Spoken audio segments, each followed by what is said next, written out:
दोस्तों नमस्कार। तो आज हम स्टार्ट करने वाले हैं हमारा जेजे एक्ट, है ना, जो कि अभी एमपी जुडिशरी के एग्ज़ाम में आने वाला है। और मैं कोशिश करूंगा कि आप लोगों की जैसे तैसे हेल्प हो। एक चीज़ आप लोगों के लिए सोची है, अगर आप लोग उस पर सजेस्ट करते हैं।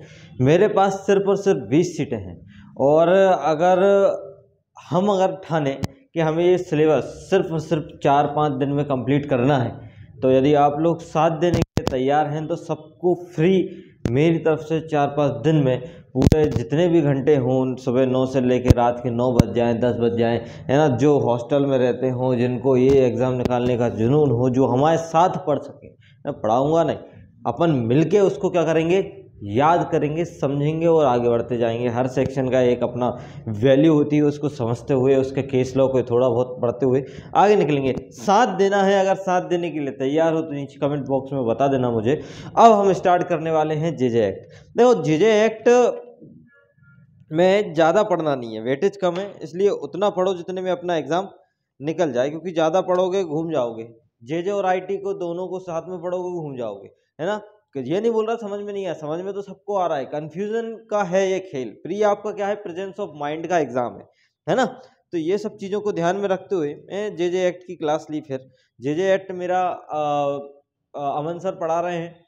अमन सर का शाम को बैच रहता है ना। डायरेक्ट लर्निंग ग्रुप में अगर आप जुड़े हो तो आप लोग अटेंड कर रहे होगे, और जो नहीं कर रहे वो अटेंड कर लें, क्योंकि 1.5 घंटे में कुछ होता नहीं है। जेजे एक्ट खत्म हो गया है, शायद आज आईटी एक्ट स्टार्ट होने वाला है, तो आप लोग पढ़ लीजिए। और हमारा ये क्रैश कोर्स भी चल रहा है शानदार तरीके से, तो कोई दिक्कत है नहीं। ठीक है, चलिए। जेजे जुवेनाइल जस्टिस के साथ एक चीज और हमें देखने मिलती है, इसमें लिखा है, देखो ये शुद्ध हिंदी मीडियम वालों के लिए क्लास है।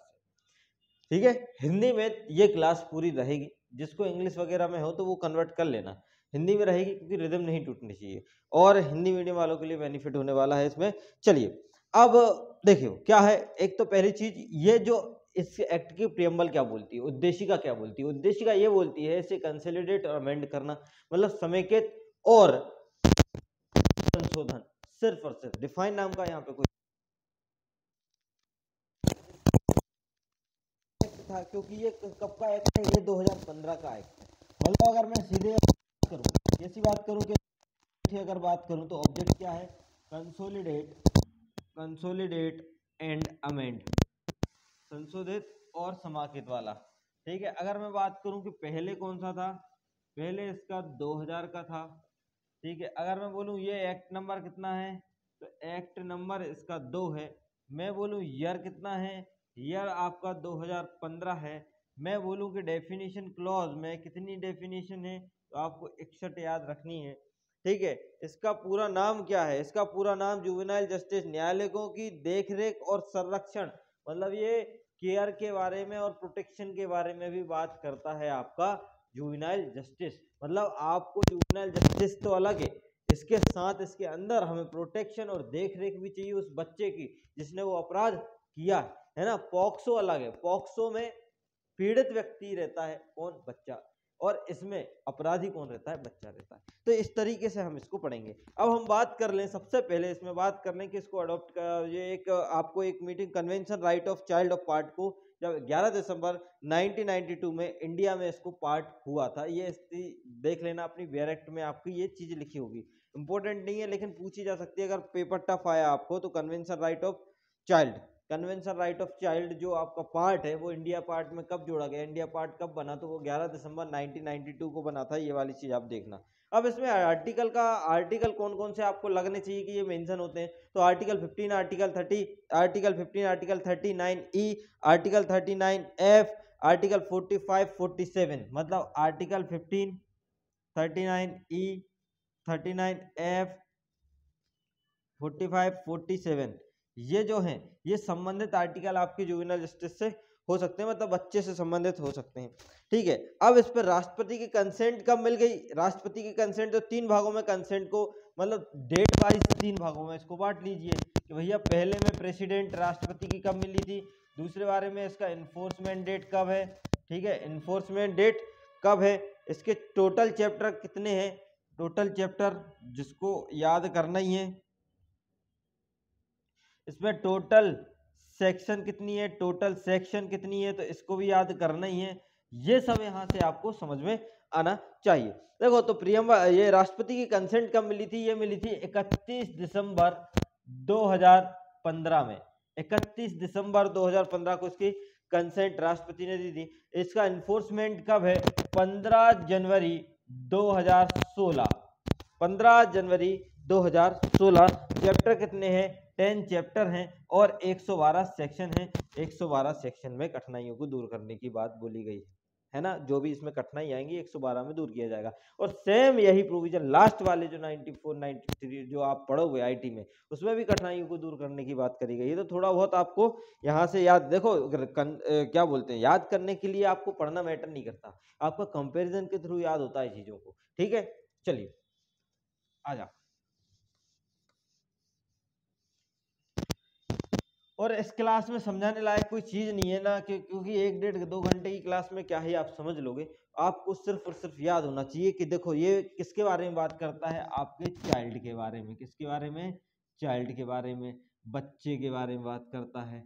तो अब अगर चाइल्ड है तो चाइल्ड कहाँ डिफाइन है आपकी अपनी बैरेक्ट में, आप देख लीजिए जिसमें लिखा है चाइल्ड वर्ड का मीनिंग कहाँ है, बताइए कहाँ है बालक, कहीं है कि नहीं है?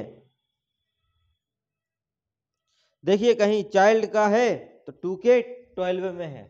कहाँ है ये, आपको बालक मतलब चाइल्ड ही कहाँ मिलेगा, आपके 2K12 में मिलेगा। एक आपको पढ़ने मिलेगा जरूरतमंद बालक। जरूरतमंद बालक, जिसको जरूरत होती है वो आपको कहाँ मिलेगा, जरूरतमंद बालक, मंद बालक। जरूरतमंद बालक आपको 2K14 में देखने मिलेगा। मतलब अगर आपको याद करो तो 12 साल का बच्चा होता है और जरूरतमंद बालक 14 साल का होता है। तो इस तरीके से याद करना, 2 साल बड़ा हो गया तो उसको जरूरत मांगनी पड़ेगी। और कौन सा बालक होता है, एक बालक वो होता है जो अनाथ होता है। कौन होता है, अनाथ होता है। और वो अनाथ कहाँ है, वो 2K42 में है। एक बालक वो होता है जो किशोर अवस्था में आ जाता है, मतलब वो बालक नहीं रह जाता, बड़ा हो जाता है। ये 2K35 में लिखा है। और कहा इसको बालक को और डिफाइन किया गया है तो आप लोग देखना। ठीक है, बालक कब योग्य व्यक्ति बनता है, तो योग्य व्यक्ति कहाँ दिखा है, 2K28 में बालक योग्य व्यक्ति भी बन जाता है। तो ये कहाँ लिखा है, 2K28 में, जिसको रिलेट करते हैं 58 सेक्शन से। ठीक है, और कौन सा बालक आपको देखने मिलेगा, 2 तरीके के और आपको देखने मिल सकते हैं। एक तो अडॉप्टेड चाइल्ड देखने मिल सकता है और एक आपको अबंडेड चाइल्ड देखने मिल सकता है। तो ये आपका कहाँ है, ये आपका भैया, हाँ ये आपका 2A और 2B में है, 2 1 और 2 है ना। तो ये ऐसा लिख रहा हूं मैं, 2 का 1 और 2 का 2। ये अबंडेड है, जिसको बोला जाता है परित्यक्त, जिसको त्याग दिया है। और ये इसका उल्टा है, जिसको अडॉप्ट कर लिया गया है, मतलब दत्तक। ठीक है, ये यहाँ पे थोड़ा सा आप लोग देख लेना। और कहाँ ऐसा कुछ लिखा है क्या कहीं पे भी, और बालक के बारे में कहाँ लिखा है, फिर उसके बाद देन आगे बढ़ते हैं हम, क्योंकि ये बहुत जरूरी है आप लोगों के लिए। अगर ये काम नहीं हो पाएगा तो बहुत ही चीजों को आपको याद करने में दिक्कत हो जाएगी। ठीक है, अब इसको थोड़ा सा इसी से आगे बढ़ाते हैं चीजों को। अब एक वर्ड उठाते हैं यहाँ से, एडॉप्टेड, दत्तक। तो दत्तक वर्ड का कहाँ कहाँ, एक तो होता है विदेशी दत्तक ग्रहण अधिकरण, एक होता है विदेशी दत्तक ग्रहण अधिकरण, एक होता है दत्तक ग्रहण अधिकरण। तो दोनों कहाँ दिए गए हैं, देखो एक है विदेशी दत्तक ग्रहण अधिकरण, क्योंकि दत्तक करोगे तो विदेशी दत्तक ग्रहण अधिकरण। और दूसरा जो आपका है कि दत्तक ग्रहण अधिकरण कहाँ है आपका, तो ये आपका दत्तक ग्रहण अधिकरण इसी में आपको देखने मिलेगा। ठीक है, ये मेन जो आईपी लग रहे हैं आपको, वो उसके हिसाब से मैं कराते जा रहा हूं। ठीक है,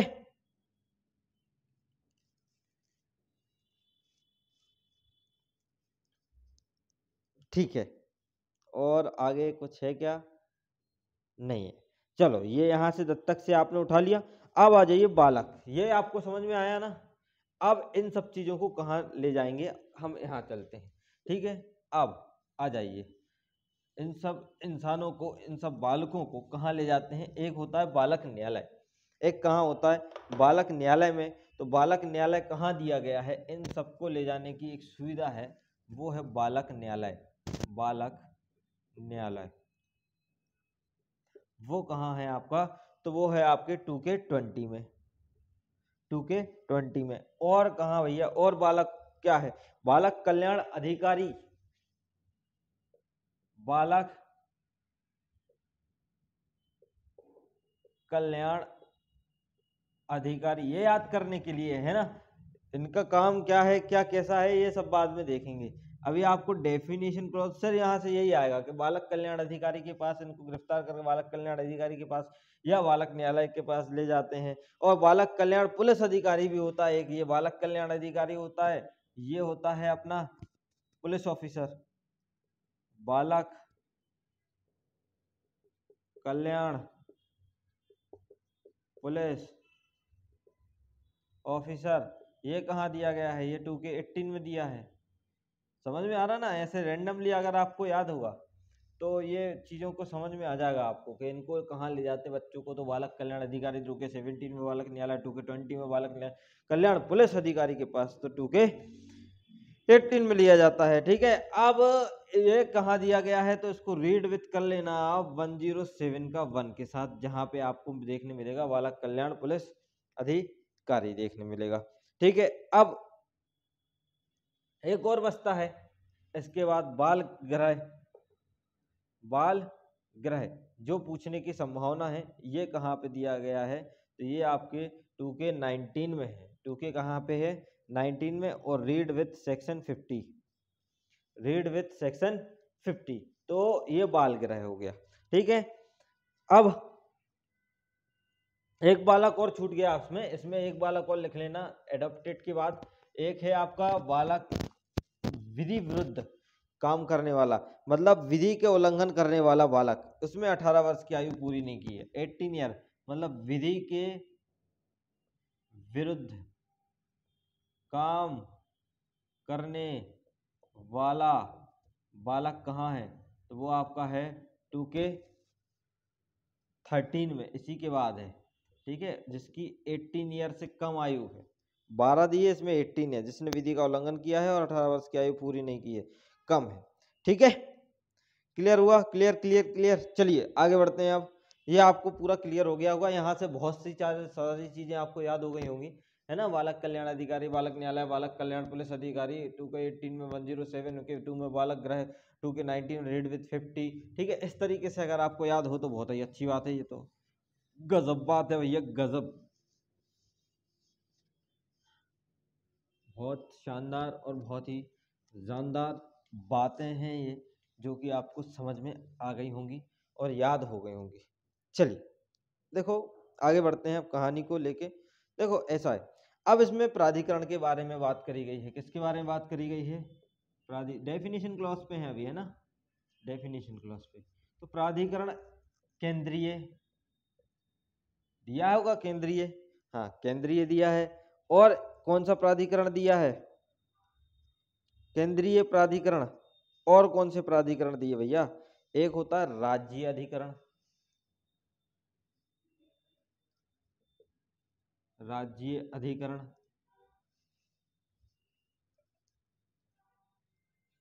और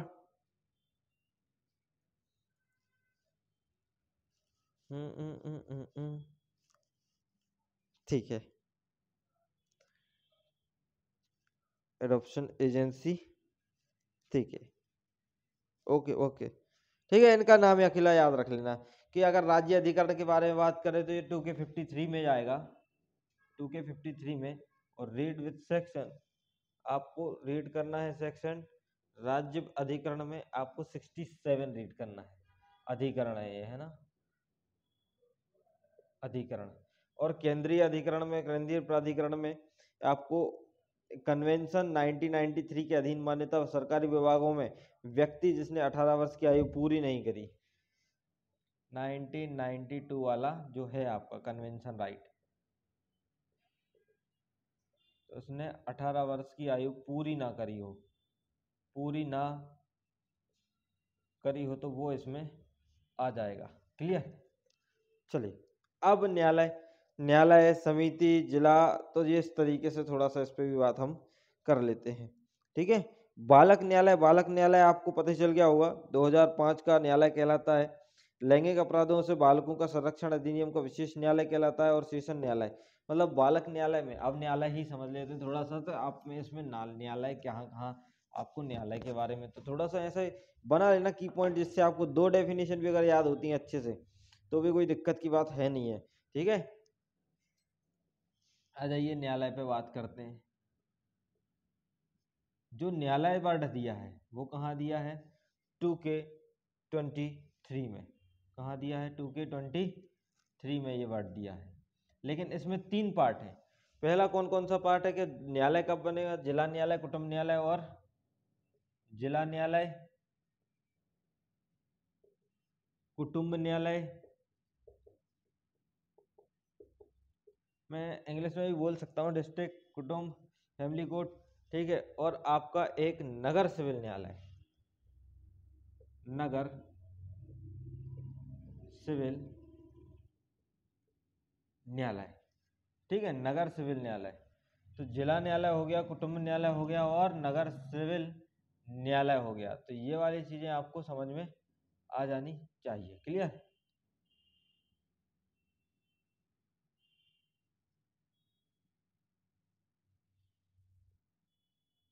ओके, ये हो गया न्यायालय। ठीक है। उसके बाद 2K22 में है समिति। नहीं, अभी एक चीज और, एक और आपका न्यायालय तो नहीं है, वो सेपरेट न्यायालय है, बालक न्यायालय। और बालक न्यायालय में लैंगिक अपराधों का जो विशेष न्यायालय संरक्षण प्रदान किया जाता है वो भी आता है। 2005 का आपका एक्ट में जो बालक न्यायालय अधिनियम है वो भी आता है। और आपका सेशन कोड भी आता है। तो यहीं पे लिख लीजिए आप बालक न्यायालय, जो कि मैंने लिखवा दिया था कि कहाँ ले जाया जाता है याद कराने के लिए, 2K20 में। ठीक है। इसमें कौन आता है, इसमें 2005 का आपका चाइल्ड प्रोटेक्शन एक्ट आता है। उसके बाद आपका ऑफेंस करने वाले बालक के संरक्षण के बारे में। ठीक है। वो भी लैंगिक संरक्षण, मतलब लैंगिक ऑफेंस करने वाले बालकों के संरक्षण के बारे में। देन उसके बाद क्या आता है, उसके बाद आपका कोर्ट ऑफ सेशन, ये मेन है। ये भी क्या कहलाता है, बालक न्यायालय। ठीक है। आगे आगे बढ़े भैया। ठीक है, याद करते जाना है ना, समझाने वाली कोई बात नहीं है ना, मैं समझाने के लिए यहाँ पे बैठा हूँ। आपको सिर्फ याद होना चाहिए किसमें क्या है, किसमें क्या है, क्योंकि 61 डेफिनेशन है, याद करना थोड़ा सा टास्क मुश्किल हो जाता है। समिति कहाँ है, 2K22 में है। देखो लिखा है 2K22 में समिति है। बाल गृह कहाँ है, बाल गृह आपका 2K19 में है। तो बाल गृह समिति इसके अंतर्गत आती है। जो बोला गया है कि भैया समिति में, बाल गृह समिति 2K22 में है, सेक्शन 27 से पढ़ना है। बाल गृह समिति इसको नाम दिया गया है। बाल गृह कहाँ है, 2K19 में है, रीड विथ सेक्शन 50। इस तरीके से आपका कॉन्टेक्ट बनना चाहिए। ठीक है। आगे बढ़ते हैं, कहानी को आगे बढ़ाते हैं। ये मेरी कहानी ही है एक तरीके से, और आपको समझ में आ जानी चाहिए, या सुनते सुनते याद कर लो, जैसा भी आपको लगे याद तो कर लो भैया। ठीक है। इसके बाद बात करते हैं हम संरक्षक के बारे में। संरक्षक आपका 2K31 में दिया गया है, जिसको भैया 2K31 इतना याद रख लेना। अब बात करते हैं अपराध के बारे में, है ना, जिसका रिलेशन बन पा रहा है अपन उसके हिसाब से चलते हैं, तो अपना बहुत सारी चीजें कमांड पे आ जाएंगी। चलो अपराध पे बात करते हैं। अपराध, ठीक है। अपराध एक इसमें दिया गया है जघन्य अपराध, एक इसमें दिया गया है घोर अपराध, एक इसमें दिया गया है छोटा अपराध। जघन्य अपराध, घोर अपराध, छोटा अपराध। ठीक है। जघन्य अपराध कहाँ दिया गया है, ये आपके दिया गया है 2K33 में। 2K33 में दिया गया है आपका जघन्य अपराध हीनियस ऑफेंस। ठीक है, वो कौन सा होता है? भारतीय दंड संहिता या अन्य विधि का ऐसा अपराध, दोनों, चाहे आईपीसी का हो या अदर का हो, अदर लॉ, आईपीसी या अन्य विधि का ऐसा अपराध जिसका न्यूनतम दंड, मिनिमम भैया, इन दोनों में मिनिमम जो दिया है, मिनिमम वो कितना है? 7 ईयर या उससे अधिक हो। वाह यार, 7 ईयर, मिनिमम 7 ईयर है, उससे अधिक हो तो हीनियस ऑफेंस कहलाएगा।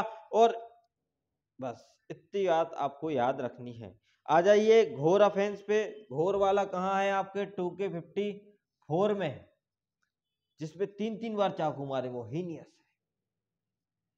ठीक है, घोर 2K54 में है।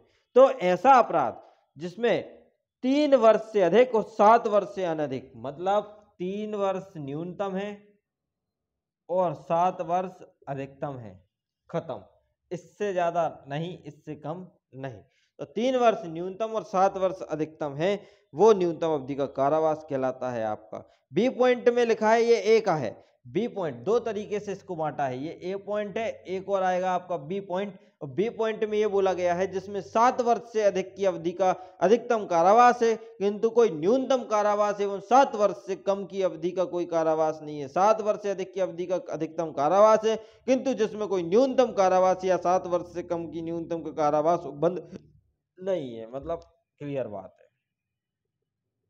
7 वर्ष से अधिक, क्योंकि इसमें 7 वर्ष से कम का कोई प्रावधान ही नहीं है ऐसे ऑफेंस में। समझ रहे बात को? मतलब ये वाला 7 वर्ष से कम हो ही नहीं सकता, 7 वर्ष से न्यूनतम हो ही नहीं सकता, इसलिए 7 वर्ष से अधिकतम बी वाला तो जघन्य अपराध में चला जाता है। ये बात। छोटा अपराध क्या है? छोटा अपराध तो भैया बहुत ही खतरनाक होता है, जो देखने में छोटा होता है। ठीक है, तो ये कहाँ है आपका छोटा अपराध? छोटा अपराध आपका 245, मतलब 2K45 में है। 2K45 में जो आपका छोटा अपराध दिया गया है, उसके बारे में क्या लेना देना है आपका? चलिए, उसमें क्या लिखा है? उसमें ये लिखा है कि ऐसा अपराध जिसमें 3 वर्ष तक का कारावास है।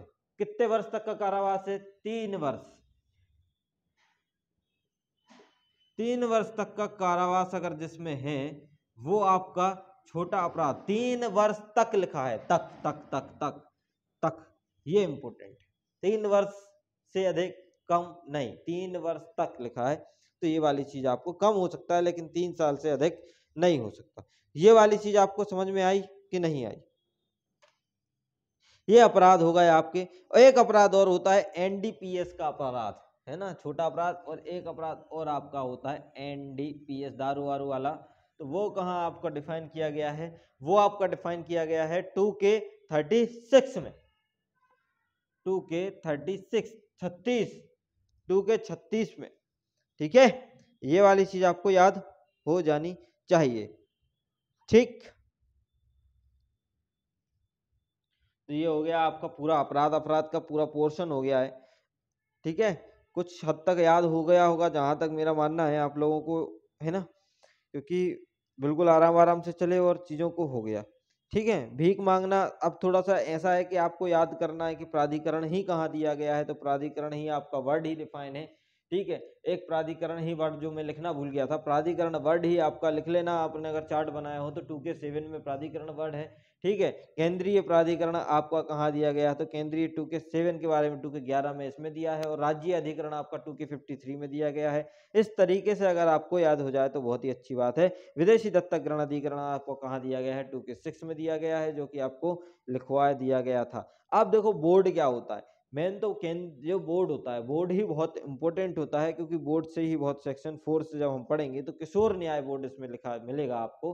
तो बोर्ड कहाँ है? तो बोर्ड आपका एक होती है 10th बोर्ड, एक होती है 12th बोर्ड। 12th बोर्ड में बच्चे को बैठा दिया है और 10th बोर्ड में बोर्ड खुद बैठा है, जो सेक्शन 11 में किशोरों के बारे में बात करता है। तो 2K10th में आपका बोर्ड है। 2K10th में आपका क्या जा रहा है भैया? बोर्ड जा रहा है।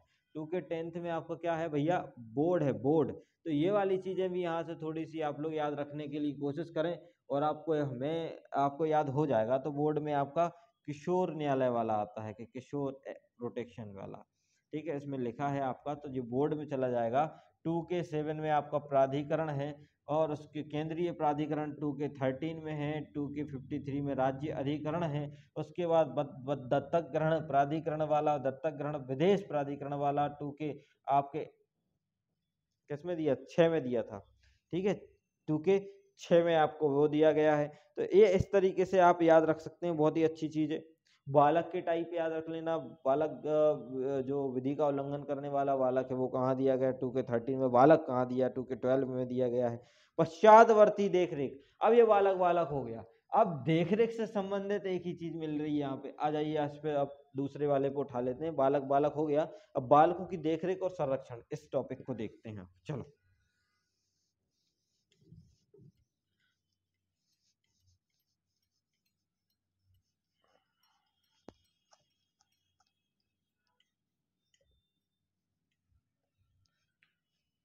बालकों की देखरेख और संरक्षण।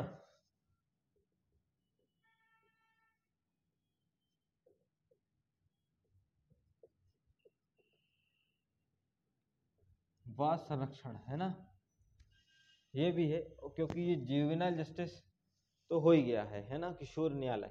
तो बालक तो हो गया। अब देखरेख की बात करते हैं। दो तरीके की देखरेख होती है, एक होती है पूर्विक, एक होती है पश्चिक। तो पश्चातवर्ती देखरेख कहाँ दी गई है, 2K5 में। देखो जरा, है क्या 2K5 में पश्चातवर्ती देखरेख दिया है? 2K5 में पश्चातवर्ती देखरेख के बारे में बात करी गई है। ठीक है, एक बालक और बच गया यार, ध्यान नहीं दिया मैंने, देख लेना यार। 2K60 में अभ्यर्पित बालक है जिसे समिति द्वारा घोषित किया गया है। समिति द्वारा घोषित, अगर कमेटी द्वारा अगर किसी को घोषित कर दिया, बाल गृह कमेटी थी उसने, तो 2K60 में एक बालक और बच रहा है, तो वो आप लोग ऐड कर लेना। 2K60 में समिति गृह बालक, हाँ, जिसे समिति ने डिक्लेयर किया है, ये अभ्यर्पित बालक होता है। ये अब भी पेज पलटा तो दिख गया कि मैंने लिखा है। ठीक है, पाश्चिक वाला अकेला दिया है, पूर्वक के बारे में कोई बात बोली नहीं गई है, तो आप लोग को ध्यान देने की जरूरत बिल्कुल नहीं है। ठीक है, क्लियर कि नहीं क्लियर? क्लियर है। ठीक है, तो ये आपका देख रेख है। अब देख रेख में भीख मांगना जरूर आप लोग याद कर लेना अलग से है कि बालक भीख कब मांगेगा, तो 2K8 में मांगेगा, 2K8 में, और 8 रुपया कमाएगा बस अकेले भीख के तौर पे। तो ये इस तरीके से कैसे भी करके यार, देखो हंसी आए कुछ भी आए, लेकिन याद करना बहुत जरूरी है ना, जरूरी है, मतलब जरूरी है। चलिए, ठीक है, अब संरक्षक के बारे में बात कर लेते हैं। तो कौन कौन से संरक्षण यहाँ को इसको बालक को मिलने वाले हैं? तो पहला तो हमने पश्चातवर्ती देखरेख का बोल दिया है, जिला बालक संरक्षक एकक। इसी में आपका संरक्षक एकक, जिला बालक संरक्षण एकक, ये कहाँ दिया गया है? तो ये आपका जिला बालक संरक्षण एकक आपका 2K26 में दिया गया है। 2K26 में दिया गया है, जो 106 के अधीन है। इसकी रीड विथ 106, रीड विथ किसके साथ पढ़ना है? 106 के साथ पढ़ना है। ठीक है, ठीक ठीक ठीक, आगे।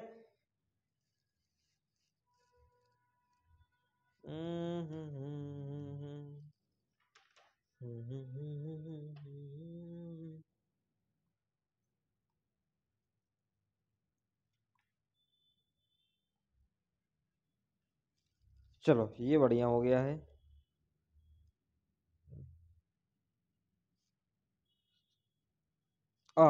संरक्षक ही कहाँ डिफाइन है? संरक्षक ही आपका डिफाइन है, ये जो संरक्षण दिया है यही आपका कहाँ दिया गया है? तो यही याद रख लो आप, तो 2K31 में और सेक्शन 58 में। 31 रीड विथ सेक्शन 58, तो ये संरक्षक ही आपका दिया गया है। ऐसे बना लेना चार्ट, है ना, ऐसे रैंडमली याद करने मत बैठना, ए में ये, बी में ये, सी में ये, डी में ये, 1 में 2 3 में, ऐसा नहीं। ऐसे कंपैरिजन कर करके उठा के कुछ भी ट्रिक बना के याद कर लेना, भूलेगा नहीं। तो आज याद करोगे कल भूलेगा, परसों याद करोगे नर्स भूलेगा, लेकिन भूलेगा जरूर। तो ऐसे बना लोगे तो नहीं होगा कुछ। ठीक है। प्राधिकरण 2K7 में है, एक विशेष प्राधिकरण होता है दत्तक ग्रहण का, तो वो 2K विशेष ग्रह। देखो एक होता है बालक ग्रह, एक होता है विशेष ग्रह। बालक ग्रह है 2K19 में, और विशेष ग्रह कहाँ दिया गया है, तो वो दिया गया है 2K56 में। ठीक है, 2K19 में और 2K56 में।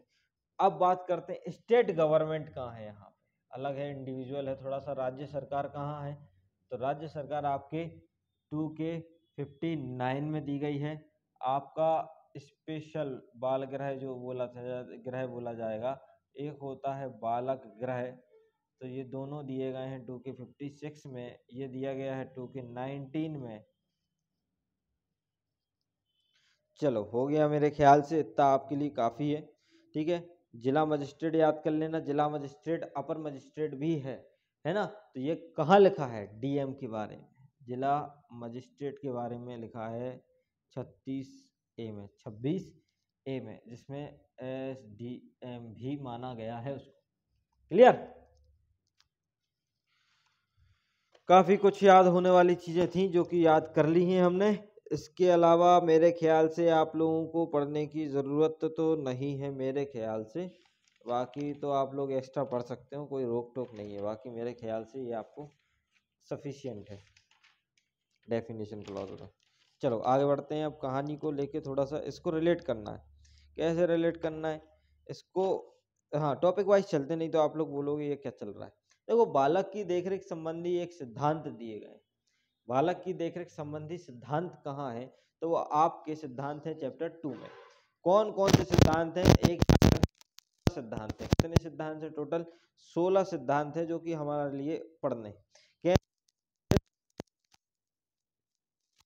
इन सिद्धांतों को लिखने में टाइम वेस्ट होगा,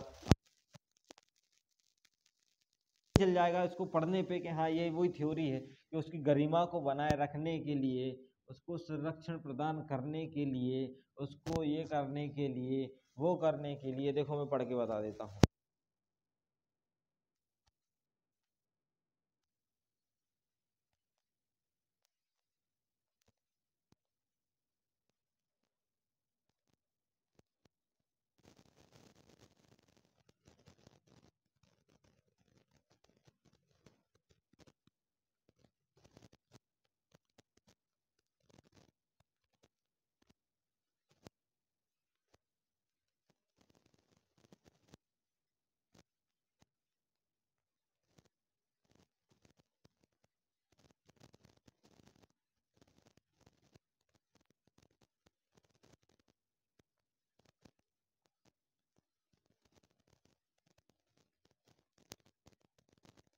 बाकायदा उसको गरिमा के साथ उसको एक्सेप्ट किया जाएगा, उसको देख रेख की जाएगी, उसके बारे में कोई बुरा भला नहीं बोला जाएगा। अपायोजन करने का सिद्धांत है, नैसर्गिक सुनवाई का सिद्धांत है, जिसके अंतर्गत होता है सुनवाई का अधिकार। भैया पक्षपात विरुद्ध के नियम होना चाहिए, नैसर्गिक न्याय में ये होता है, और पुनर्विलोकन का अधिकार नैसर्गिक न्याय में होता है। मतलब नैसर्गिक न्याय में 3 के हमें सुन लो, पूर्व विलोकन करो, मैं दोषी नहीं हूं, इस तरीके से, और पक्षपात के विरुद्ध की सुनवाई का अधिकार। ठीक है, अब देखो क्या होता है चैप्टर 3, देखिए जरा चैप्टर 3 आप अच्छे से देखिए, इसमें लिखा है किशोर न्यायालय बोर्ड जो कि जुवेनाइल जस्टिस से चलता है, और एक होता है बालक कल्याण समिति। देखो इसी के बारे में हम पढ़ रहे हैं, पढ़े कि नहीं, क्योंकि देखो क्या होता है, आपका एक्ट का नाम ही है, क्या नाम है आपके एक्ट का, नाम है juvenile justice protection and care act. मतलब जुवेनाइल जस्टिस, बच्चों को जस्टिस कौन दिलाएगा, किशोर न्यायालय लिखा है। तो दोनों पढ़ेंगे, किशोर न्यायालय बोर्ड और चैप्टर 5 दोनों को देखेंगे। बालक कल्याण समिति जो करियर प्रोटेक्शन की बात करता है, तो दोनों के बारे में आज हम समझते हैं इसको।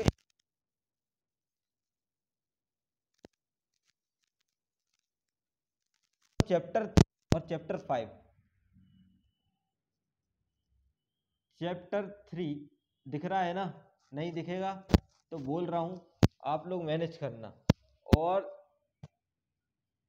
चैप्टर 5, ठीक है, चैप्टर 3 और चैप्टर 5। चैप्टर 3 किसके बारे में बात कर रहा है, किशोर न्यायालय बोर्ड के बारे में।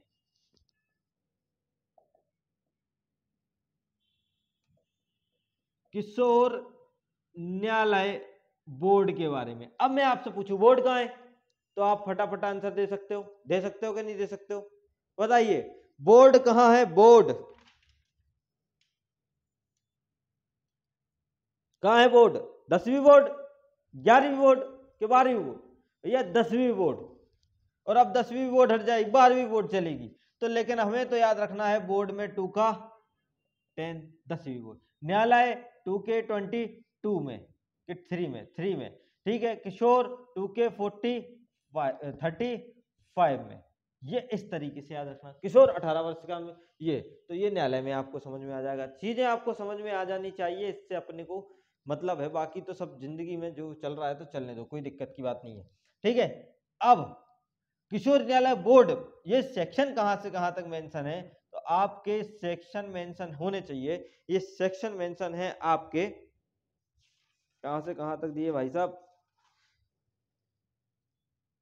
सेक्शन आपके दिए गए हैं सेक्शन 4 से सेक्शन 9, 4 से सेक्शन 9 आपको यहां पढ़ना है, ठीक है। अब 4 से 9 के लिए एक क्या करते हैं, 4 9 करते हैं अपन, 4 5 6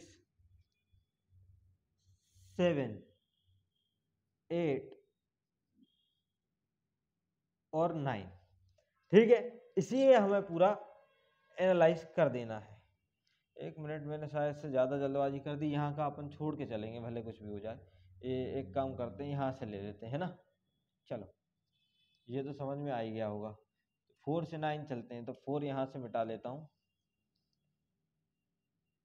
4 5 6 7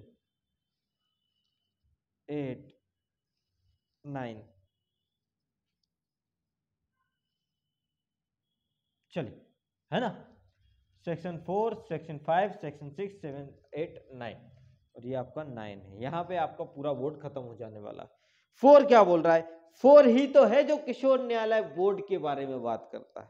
किसके बारे में, मतलब जो आपका चैप्टर 3 है वो सेक्टर 4 है, ये बात करता है किशोर न्यायालय बोर्ड। किशोर, देखो अब छोटा छोटा लिख रहा हूं, आवाज सुनना, न्यायालय बोर्ड के बारे में बात करता है। क्या बात करता है किशोर न्यायालय बोर्ड के बारे में, आइए समझते हैं। ये बोल रहा है कि राज्य सरकार बनाएगी प्रत्येक जिले में, क्या बनाएगी, किशोर न्यायालय बोर्ड बनाएगी। किसी की कंसेंट चाहिए क्या, किसी की परामर्श चाहिए क्या बनाने के लिए, आइए देखते हैं। राज्य सरकार प्रत्येक जिले में एक या एक से अधिक किशोर न्यायालय बोर्ड की स्थापना करेगी, जो निम्न से मिलाकर बनेगा, ठीक है। प्रधान मजिस्ट्रेट जेएमएफसी सीजेएम या सीएमएम होगा। प्रधान कौन होगा इसका, मतलब किसी के कंसेंट वंसेंट की जरूरत नहीं है, ना किसी की परामर्श की जरूरत है। बोर्ड तो सिर्फ और सिर्फ कौन बनाएगा, किशोर न्यायालय का बोर्ड राज्य सरकार बनाएगी। तो ये वाली चीज मतलब इस्टेब्लिश कौन करता है भैया, इस्टेब्लिश्ड बाय स्टेट गवर्नमेंट। और स्टेट गवर्नमेंट कहां डिफाइन है, स्टेट गवर्नमेंट 2K15 में डिफाइन है। इधर ही आप 2K15 में जितनी बार जहां वर्ड लिखे वहीं लिख दो, कोई दिक्कत की बात नहीं है, याद होना चाहिए चीजों को। चलिए, तो ये आपका स्टेट गवर्नमेंट 2K59 में आपका डिफाइन दिया गया है, तो ये यहां से आपको क्लियर हो गया। आगे बढ़ जाए कहानी को, क्या बोल रहा है, एक या एक से अधिक स्टेट गवर्नमेंट किशोर न्यायालय बोर्ड बना सकती है। ये कौन सा क्लॉज है, पहला क्लॉज है। इसमें एक होता है प्रधान, इसमें कौन होता है, प्रधान। प्रधान कौन होता है, ये देखो इसमें लिखा है सीएमएम सीजेएम एमएम जेएमएफसी, बस कौन होता है प्रधान, सीजेएम सीएमएम एमएमएफसी, ठीक है। अब कौन इसमें, जिसे 3 वर्ष का अनुभव हो, कितने वर्ष का अनुभव हो, एक्सपीरियंस भी लगेगा भैया, 3 ईयर एक्सपीरियंस, 3 साल का एक्सपीरियंस लगने वाला है। प्लस क्योंकि जब प्रधान बनता है तो प्रधान एक कमेटी से, मतलब कमेटी बैठती है, समिति होती है, तो इसमें पूछा गया है भैया एक अध्यक्ष रहेंगे और 2 सदस्य रहेंगे इस कमेटी में, इस प्रधान में एक अध्यक्ष और 2 सदस्य। एक अध्यक्ष तो वो प्रधान ही होगा, 2 अध्यक्ष भी रहेंगे, कितने, 2 मेंबर। और 2 मेंबर की जो क्वालिफिकेशन होने वाली है वो क्या होने वाली है, पहली चीज तो आपको याद रखना है, 2 मेंबर से एक महिला जरूर होनी चाहिए। मतलब 2 मेंबर में एक मेल होगा और एक कौन होगा, फीमेल होगी। एक कौन होगी, फीमेल होगी। अब ये दोनों ही क्या हो, सामाजिक कार्यकर्ता हो। कौन हो, सामाजिक कार्यकर्ता। नीचे नहीं दिख रहा होगा पता है मुझे, लेकिन लिखते जाना, ये फीमेल होनी चाहिए और दोनों ही सामाजिक कार्यकर्ता हो और 7 साल का एक्सपीरियंस हो। कितने साल का एक्सपीरियंस हो, 7 साल का एक्सपीरियंस होना चाहिए। ठीक है, ठीक। और जो इनसे निम्न व्यक्ति हैं, 7 साल का एक्सपीरियंस नहीं है, वो अपात्र होंगे। क्लियर बात है। अब और कौन से व्यक्ति अपात्र होने की श्रेणी में आएंगे, तो मैं थोड़ा सा यहाँ पे लिखता हूं, आपको समझ में आ जाए। ये 5 वाला थोड़ा सा पोस्टपोन करते हैं, ठीक है, समझिए कहानी को इसकी। चलिए, ये क्या है, सामाजिक कार्यकर्ता हो जिसे 7 ईयर का अनुभव हो। प्रधान को 3 साल का अनुभव चाहिए और सदस्य को 7 साल का अनुभव चाहिए। ठीक है, अब अपात्रता की कंडीशन देख लीजिए, जो कि आपके उसमें लिखी है कि अपात्र होने के लिए निम्न व्यक्ति अपात्र होंगे। कौन, बोर्ड में एमएम जेएमएफसी की शक्तियां उनको होंगी। ठीक है, और वो कौन से, जेएमएफ बोर्ड में जो आपका एमएम है और जेएमएफसी है की शक्तियां उनको होंगी, शक्तियां होंगी। बोर्ड के प्रधान और सदस्यों को 60 दिन के भीतर ट्रेनिंग, भैया ट्रेनिंग, 16 डे की ट्रेनिंग होगी। ट्रेनिंग कितनी ट्रेनिंग होगी, किसको, चाहे आपके प्रधान हो चाहे आपके मेंबर हो, 2 मेंबर्स हैं, उनको प्रधान और मेंबर को 60 डे की ट्रेनिंग दिया जाएगा और बेहतर रीति से ही अपने पद त्यागेंगे। जो प्रिस्क्राइब्ड मैनर है उससे ही अपने पद त्यागेंगे। ठीक है, प्रिस्क्राइब्ड मैनर में ही अपना पद त्याग किया जाएगा। प्रिस्क्राइब्ड मैनर, बेहतर रीति, पद त्याग। ठीक है, देन इसके बाद क्या होता है, इसके बाद भैया अगर कोई व्यक्ति लगातार, राज्य प्रधान के अलावा सदस्य की नियुक्ति राज्य सरकार द्वारा जांच के पश्चात समाप्ति की जाएगी यदि वह सदस्य बोर्ड की कार्रवाई में लगातार 3 माह तक भाग लेने में असफल रहा है। अब देखो अपात्र व्यक्ति कब हो जाएगा, जो मैंने वर्ड लिखा है तो ये अपात्र यहाँ नहीं आएगा, यहाँ लिख देते हैं अपात्र। अपात्र कब, 3 माह तक बोर्ड की कार्रवाई में नहीं आया। कितने महीने तक नहीं आया, 3 महीने तक। तो क्या करेगा, प्रधान के सिवाय कौन, स्टेट गवर्नमेंट, स्टेट गवर्नमेंट क्या कर देगी, उसका पद समाप्त कर देगी। प्रधान के अलावा, मतलब प्रधान को एग्जम्प्ट है इसमें, याद रखना। पूछा जाए स्टेट गवर्नमेंट किसका पद समाप्त कर सकता है, तो सदस्यों का कर सकता है, प्रधान का नहीं कर सकता है। प्रधान के अलावा की बात बोली गई है। तो ये 3 माह की कार्रवाई में अगर असफल होता है या दुरुपयोग करता है शक्तियों का, क्योंकि शक्तियों का दुरुपयोग अगर कोई व्यक्ति कर रहा है, क्योंकि उसको किसकी शक्ति दी जाती है, एमएम और जेएमएफसी की शक्ति होंगी, प्रधान को और 2 अध्यक्ष को, बाकायदा एमएम और जेएमएफसी की शक्ति है। अगर उस शक्ति का वो दुरुपयोग कर रहा है तो भी उसका क्या हो जाता है, वो भैया हम उसको अपात्र घोषित कर देंगे। या किसी वर्ष में न्यूनतम 3/4 बैठक में भाग लेने में असमर्थ रहा। एक वर्ष होता है, एक वर्ष में बैठक होती है, बहुत सारी बैठक होती हैं, उस बैठक में भाग लेने में 3/4 जो बैठक हुई उसमें भाग लेने में असमर्थ रहा। मतलब 4 बैठक हो रही है, ठीक है, अब नहीं आ रहा, 3 ही बैठक में नहीं आ रहा, एक में आ रहा है, तो क्या मतलब, फिर असमर्थ हो आप तो, है ना। तो ये वाली चीजें आपको याद रखनी है। उपधारा 4 के अधीन अपात्र हो जाता है, अतः उपधारा 4 के अधीन क्या हो जाता है, अपात्र हो जाता है। ये वाली आपको याद रखना, सब सेक्शन 4 में अपात्रता की कंडीशन दी गई है।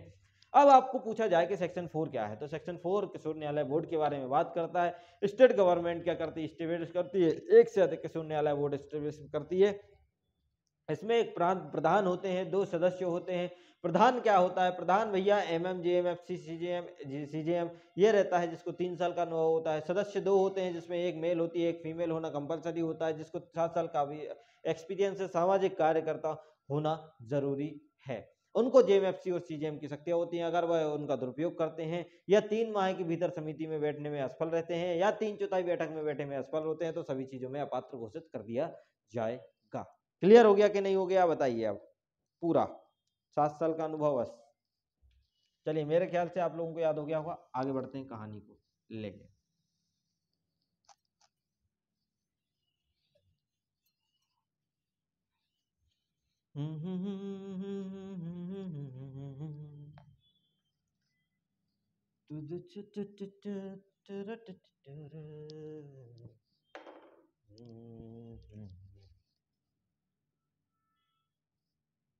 तो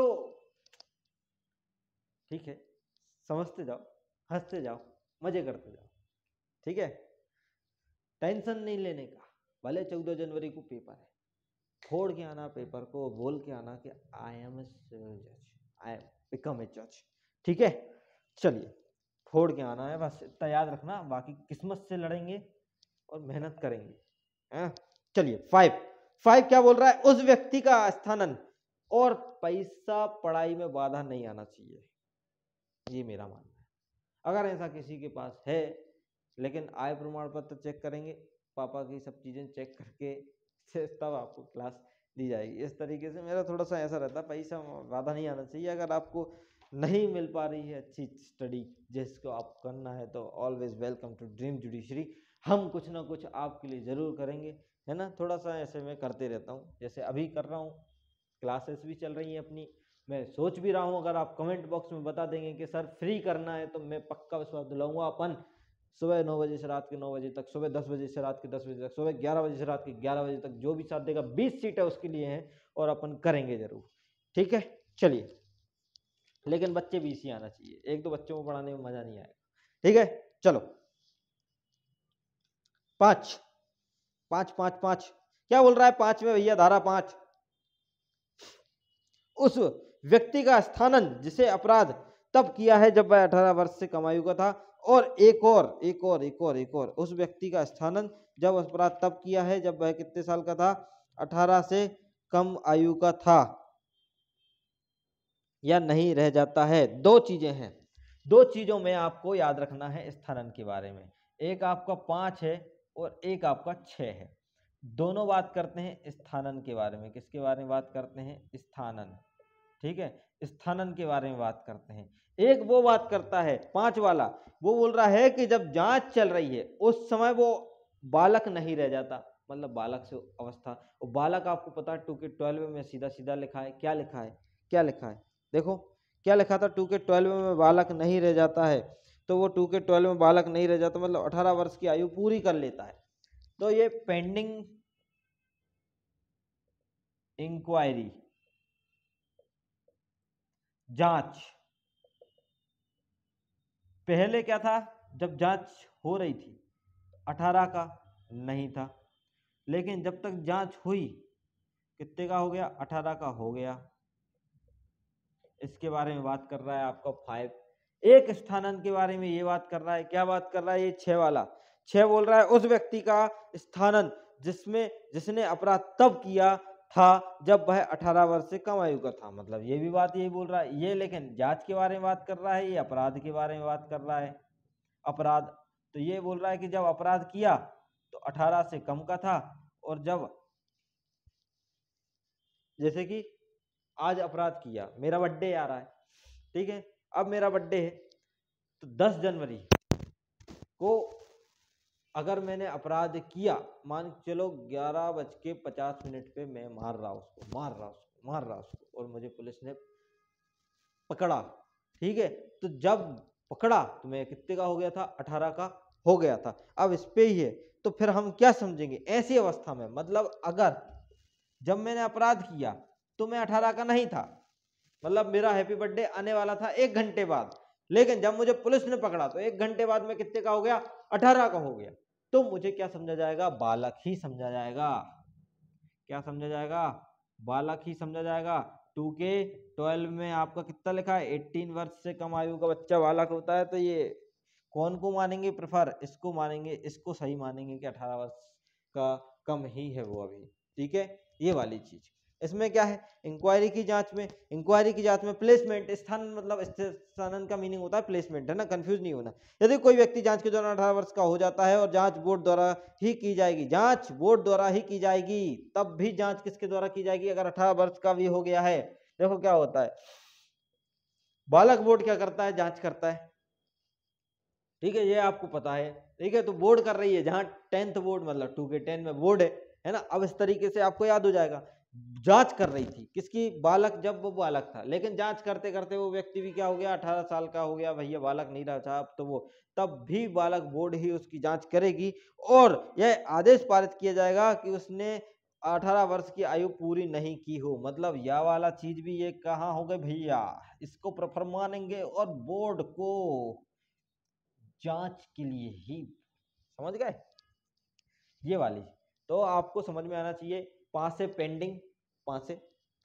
पेंडिंग इंक्वायरी, बोर्ड करता है, 18 वर्ष के पहले का था, 18 वर्ष का हो गया है, तब भी माना जाएगा कि 18 वर्ष के पहले का। इसके बाद अपराध के बारे में कि व्यक्ति ने जब अपराध किया वो 18 वर्ष कम आयु का था, और जब पकड़ा गया तो 18 वर्ष से ज्यादा आयु का है, तो 18 वर्ष से कम आयु का ही माना जाएगा कि वह बालक 6 और 5 हो गया। अब कायदे से 4 के साथ 7 पढ़ना चाहिए, क्योंकि बोर्ड के बारे में अगर प्रोसीजर दी गई है तो वो कहाँ दी गई है, आपके 7 में दी गई है। किस में दी गई है? 7 में। आइए 7 के बारे में बात करते हैं। तो अब छोटे छोटे हैं पूरे, अगर मैं चाहूँ तो बना भी सकता हूँ, लेकिन समझ लीजिए यहाँ पे, ठीक है। सेक्शन 7 आप लोग टेबल पे लिखना, तो एक टेबल क्या आपके पास तैयार हो जाएगी ऐसी ऐसी करके, तो वो पूरा एक बार में रिवीजन हो जाएगा, है ना। तो इस तरीके से लिखना उस चीज को। क्या है? अब प्रोसीजर है, प्रक्रिया है, किसके बारे में? बालक बोर्ड की प्रक्रिया, कि आखिर ये बोर्ड के संबंध में क्या प्रक्रिया होती है। देखो बोर्ड के संबंध में बोर्ड इंक्वायरी कर रहा है, 5 में हम देख के ही आए हैं, तो क्या प्रक्रिया है? किसी सदस्य की अनुपस्थिति में कार्रवाई की जाएगी, परंतु निर्णय प्रधान न्यायालय प्रधान सहित कम से कम 2 सदस्यों द्वारा दिया जाएगा। अब होता क्या है? प्रक्रिया यह है कि हमने पढ़ा है कि भैया एक बोर्ड रहेगा, बोर्ड में एक प्रधान रहेंगे, 2 सदस्य रहेंगे। अब उसमें से अगर किसी सदस्य की अनुपस्थिति में कार्रवाई की जा रही है, तो किसी सदस्य की अनुपस्थिति में कार्रवाई की जाएगी, परंतु जब ये निर्णय, देखो होता क्या है, एक प्रधान आता है, 2 सदस्य होते हैं, जिसमें से एक हो गया एब्सेंट। क्या हो गया? ये हो गया एब्सेंट भैया। अब ये भाई साहब जो एब्सेंट हुए हैं, तो क्या कार्रवाई नहीं होगी? बिल्कुल होगी कार्रवाई। प्रोसीजर तो चलेगी, इनके एब्सेंट पे भी क्या चलेगी? प्रोसीजर कंटिन्यू रहेगी। प्रोसीजर क्या रहेगी? चलेगी। अब जब प्रोसीजर चलेगी तो जजमेंट का क्या है? लास्ट में क्या आता है? इसके बारे में तो वो बात कर रहा है कि जजमेंट का क्या है। तो देखो जजमेंट के बारे में क्या बोल रहा है कि भैया जजमेंट प्रधान न्यायालय समेत कम से कम 2 सदस्यों द्वारा ही दिया जाएगा। मैंडेटरी बोल दिया, मतलब 1+2 का कॉम्बिनेशन है, तभी दिया जाएगा। एक प्रधान होंगे, 2 सदस्य होंगे, तभी ही निर्णय दिया जाएगा। मतभेद की अगर दिशा है, अगर मान के चलो मतभेद हो गया, अगर मतभेद हो गया तो मतभेद की दशा में प्रधान का मत क्या होगा? प्रभावी होगा, है ना। बराबर बराबर मत आ गए हैं तो फिर प्रधान जिसकी तरफ वोट दे दे वही होगा, ठीक है। ये वाली चीज आपको नॉमिनल है यार, समझ जाओगे, है। चल, बोर्ड की पावर और ड्यूटी कहाँ है? ये लिखा पावर और ड्यूटी, लाइबिलिटी 8 में। आ जाइए, बोर्ड कहाँ है? ऐसे कर देना, लो बोर्ड कहाँ है बताओ? 10th board. बोर्ड का 7 कहाँ है? प्रोसीजर 2 के 7 में। बोर्ड की पावर कहाँ है? 18 में, 8 में, 7 में प्रोसीजर है, पावर 8 में। किशोर न्यायालय बोर्ड कहाँ है? 4 में। लो, क्या दिक्कत है? सब तो बन रहा है यार, कोई प्रॉब्लम मेरे ख्याल से नहीं होनी चाहिए। आइए सेक्शन 8 पे बात करते हैं। ये बात करता है बोर्ड की पावर एंड लाइबिलिटी के बारे में बात की जाती है भाई साहब। शक्ति और उत्तरदायित्व के बारे में बात की जाती है। क्या बात करता है बोर्ड की पावर और लाइबिलिटी के बारे में? पावर और लाइबिलिटी के बारे में यह बात करता है कि बोर्ड की शक्तियों का प्रयोग बालक न्यायालय और उच्च न्यायालय पे ही कर सकता है, अपील या पुनरीक्षण में कर सकता है। लेकिन देखो क्या बोला है, ये बोला है बोर्ड की शक्तियों का प्रयोग बालक न्यायालय कौन करेगा? बालक न्यायालय। और बालक न्यायालय कहां था? टूके, ठीक है, ये तो आपको पता ही चल गया। अब क्या करें? इसका प्रयोग मतलब बराबर हो गया, बोर्ड की शक्ति के प्रयोग के बराबर बालक न्यायालय की शक्ति। लेकिन जब इन लोगों का जजमेंट आएगा और जजमेंट की होगी अपील या होगा उसका रिवीजन, तो वो कौन करेगा? High court. और हाई कोर्ट न्यायालय भी कर सकता है बोर्ड की शक्ति का प्रयोग। तो हाई कोर्ट भी इक्वल हो गया किसके? बोर्ड की शक्ति के प्रयोग के। ये वाली चीज उन्होंने बोल दी। अब तीसरे वाले में आपका बताया गया है क्लॉज 3 में, 8 के क्लॉज 3 में कि बोर्ड की कर्तव्य बता दिए हैं, तो आप लोग पढ़ लेना बोर्ड के कर्तव्य।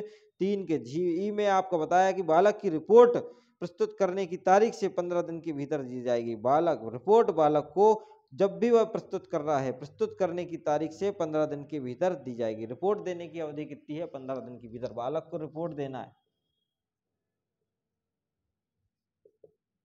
15 दिन रिपोर्ट से याद रखना आप, तो 15 दिन।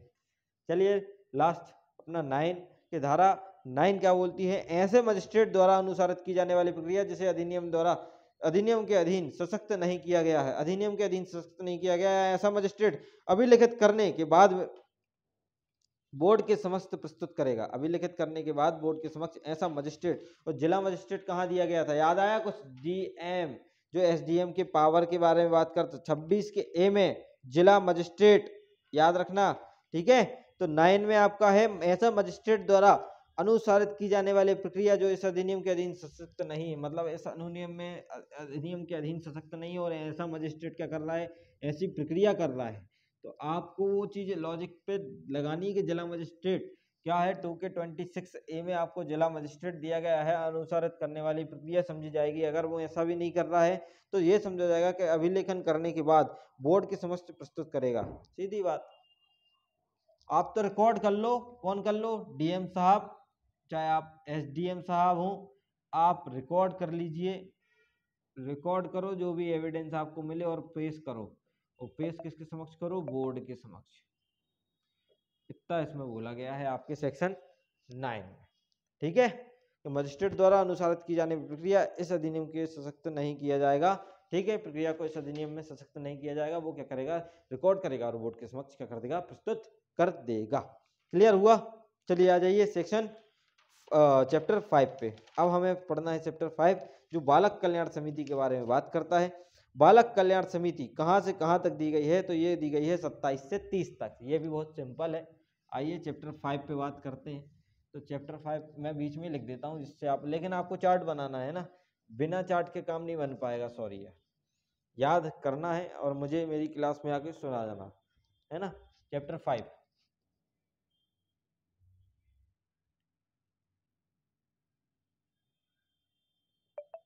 27 से लेके 30 तक ये चीजें दी गई। 27 से 30 तो बांट ही देता हूं। अच्छा यार, इसको तो बांट ही सकते हैं। 27, 28, 29, 30। 27 क्या बोलता है? 27 बालक कल्याण समिति, जैसे आपका 4 बोल रहा था ना किशोर न्यायालय बोर्ड, ऐसे ये बोल रहा बालक कल्याण समिति। और समिति कहाँ दी गई है आपके?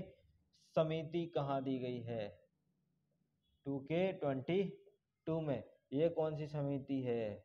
बालक कल्याण समिति कहाँ दी है? 27 में दी है। आ जाइए बात करते हैं क्या है। राज्य सरकार प्रत्येक जिले में बालक की देखरेख के लिए एक से अधिक, पर्पस क्या है? बालक कल्याण की समिति का पर्पस है देखरेख, बालक की देखरेख करना। कौन? राज्य सरकार इस्टेब्लिश करती है। एवरी डिस्ट्रिक्ट में एक या एक से अधिक भी कर सकती है, कोई दिक्कत नहीं है। एक भी चलेगा या एक से अधिक भी चलेगा, कोई दिक्कत नहीं है, ठीक है। दूसरा वाला ये बोल रहा है कि भैया इनका भी एक क्या होगा? प्रशिक्षण होगा। क्या होगा? प्रशिक्षण, जिसको बोला जाता है आपका ट्रेनिंग। वो ट्रेनिंग कहाँ होगी? कितने महीने की होगी? 2 महीने की। बोर्ड की कितनी थी? 60 दिन की, है ना। चलिए इसके बाद समिति में मेंबर के बारे में बात करते हैं। फिर किसके बारे में बात करते हैं अपन? मेंबर के बारे में बात करते हैं। तो एक क्या होगा? अध्यक्ष, जिसको प्रधान बोला जाता है, और 3 सदस्य होंगे। कितने सदस्य होंगे? 3। उसमें कितने थे? 2 सदस्य। हाँ, इसमें 4 सदस्य हैं, 3 नहीं। उसमें कितने थे? 2। आधे कर दो उसके, ठीक है। तो 2 थे। इसमें कितने हैं? 3 हैं, 4 हैं, ठीक है। मतलब 5 हो गए टोटल, ठीक है। अब इसमें एक सदस्य में कम से कम एक क्या होनी चाहिए? फीमेल तो होनी ही चाहिए। एक क्या होनी चाहिए? फीमेल होनी चाहिए। कम से कम एक फीमेल होनी चाहिए। 2 फीमेल हो सकती हैं, 3 फीमेल हो सकती है, लेकिन कम से कम एक तो होनी चाहिए। इसका मीनिंग ये नहीं कि 3 पुरुष 1 फीमेल, नहीं, कम से कम एक फीमेल होनी चाहिए। ठीक है, जिन्हें 7 वर्ष का अनुभव, तो वही वाली चीज है जो उसमें बोला कि सदस्यों के लिए एक्सपीरियंस कितना चाहिए, 7 ईयर का इनको एक्सपीरियंस चाहिए, सामाजिक कार्यकर्ता, सामाजिक अनुभव और डिग्री प्राप्त करता हो। राज्य सरकार सचिव या अन्य कर्मचारी उपलब्ध कराएगी। अब देखो राज्य सरकार क्या उपलब्ध कराती है। राज्य सरकार जो है आपका, जो स्टेट गवर्नमेंट है, ये एक सचिव उपलब्ध कराएगी, एक समिति में एक सचिव बैठता है, और कर्मचारी उपलब्ध कराएगी, कर्मचारी भी क्या कराएगी, बिठाएगी। ठीक है, तो ये उपलब्ध कराने के हैं। ठीक है, एक सचिव बिठा दो राज्य सरकार और एक कर्मचारी, भैया कर्मचारियां भी उपलब्ध कराएंगी, ये व्यवस्था करेगी। 4A क्या बोलता है, 4A इसका मतलब 27 4A ये बोलता है कि कोई व्यक्ति समिति के सदस्य के रूप में पात्र ना होगा। अब इसमें भी वही आ गई अपात्र की कंडीशन, यहाँ पे लिखता हूँ है ना, अपात्र की, यहाँ पे दिखेगा कि नहीं दिखेगा, चलो यार यहाँ लिख देता हूँ अपात्र, उसमें 4 में था, इसमें 4A में है। अपात्र के लिए अगर वो उसने ह्यूमन राइट्स का उल्लंघन किया है, ह्यूमन राइट को क्या किया, वायलेट किया है, उल्लंघन किया है। ठीक है, अनैतिक अपराध का दोषी है, अपराध का दोषी है, कन्विक्शन, वहां पे भी कन्विक्शन है। ठीक है, और अनैतिक कृत्यों में लिप्त है, सेवा से हटा दिया गया है, सेवा से हटा दिया गया, अनुपस्थिति हटा दिया गया, अनैतिक कृत्यों में लोप है, लिप्त है मतलब गलत सलत काम करता रहता है। तो ये सब अपात्र होने के कारण समिति में सदस्य अच्छे होने चाहिए। ठीक है, सदस्यों की पदावधि, ये एक याद रखने योग्य है कि इसमें जो समिति में सदस्य बनते हैं उनका एक चलता है टर्म, क्या चलता है उनका एक टर्म, तो वो टर्मिनेट कब होंगे, वो होंगे 3 ईयर, 3 साल रहता है पदावधि उनकी। कितने साल के लिए बनते हैं सदस्य, 3 साल के लिए। राज्य सरकार चाहे तो पद से हटा सकती है, जैसे कि उसमें भी हमने पढ़ा रखा था कि राज्य सरकार चाहे तो पद से क्या कर सकती है, हटा सकती है। ठीक है, अब सेम वही वाली बात कि 3 माह से बैठक में भाग नहीं लिया है, इसमें 3/4 बैठक में से कभी भी नहीं आया है। ठीक है, 3 माह से बैठक में भाग नहीं लिया, वहां पे भी ऐसे ही था, 3/4 बैठक में भाग नहीं लिया है। अब डीएम कार्रवाई का प्रत्येक 3 माह में पुनर्वलोकन करेगा। ये बहुत इंपॉर्टेंट चीज यहाँ पे देखने मिल रही है 27 में, कि उसमें तो आपको पता था कि पुनर्वलोकन हाई कोर्ट की पावर होती है, पुनर्वलोकन मतलब रिवीजन और अपील वाले में कि उसको बोर्ड की पावर मिल जाएगी, लेकिन इसमें तो बहुत गजब का ही बोल दिया कि भैया कौन करेगा पुनर्वलोकन, ये करेगा पुनर्वलोकन, रिव्यू करेगा डीएम। रिव्यू की पावर किसके पास है, समिति में जो भी निर्णय आ रहा है उस निर्णय का जो रिवीजन किया जाएगा वो किसके द्वारा किया जाएगा, डीएम के द्वारा किया जाएगा, और डीएम समिति का निवारक प्राधिकारी होगा, निवारण करेगा समिति का जो भी डिस्प्यूट वगैरह है। निवारक प्राधिकारी के रूप से जाने जाने वाला प्राधिकारी, निवारक प्राधिकारी के रूप में जाने जाने वाला है डीएम, निवारक प्राधिकारी के रूप में जाने वाला है डीएम जाने वाला है, और समिति में एक एमएम और जीएमएफसी की शक्तियों का प्रयोग करेगा। और समिति भी किसके शक्तियों का प्रयोग करेगी, ये तो बहुत ही इंपॉर्टेंट बात हो गई भैया। JM M M metropolitan magistrate और या जेएमएफसी की शक्ति का प्रयोग समिति करेगी भैया। मतलब एक अध्यक्ष और 4 सदस्य, जो कि उसमें भी लिखा था। क्लियर हो गया, इसमें क्या है, सदस्यों की पदावधि पढ़ने के लिए है कि 3 साल के लिए चूज होते हैं। इसमें क्या है, इसमें ये है कि 4 सदस्य जिसमें से एक महिला होना मैंडेटरी है। इसमें क्या है, वही अनुभव 7 साल का है। इसमें क्या है, अध्यक्ष के अनुभव के बारे में बात नहीं लिखी गई है। इसमें क्या है, पुनर्वलोकन डीएम के द्वारा किया जाएगा। इसमें क्या है, डीएम निवारक प्राधिकारी होगा। स्टेट गवर्नमेंट किसी भी सदस्य को हटा सकती है। क्या दिक्कत है, क्या परेशानी, हुआ ना याद। ठीक है, समिति के संबंध में, बोर्ड के संबंध में प्रक्रिया कहाँ थी, वो कहाँ थी, वो थी 4 के बाद सीधे 7 पे आ गए थे। ड्यूटी और उत्तरदायित्व लाइबिलिटी कहाँ थी, वो सीधे 8 में थी। सेम 27 के बाद हमें 28 पढ़ना। स्थानांतरण प्लेसमेंट के बारे में 5 और 6 आपको याद हो गया होगा। चलिए 8 पे आ जाते हैं। 28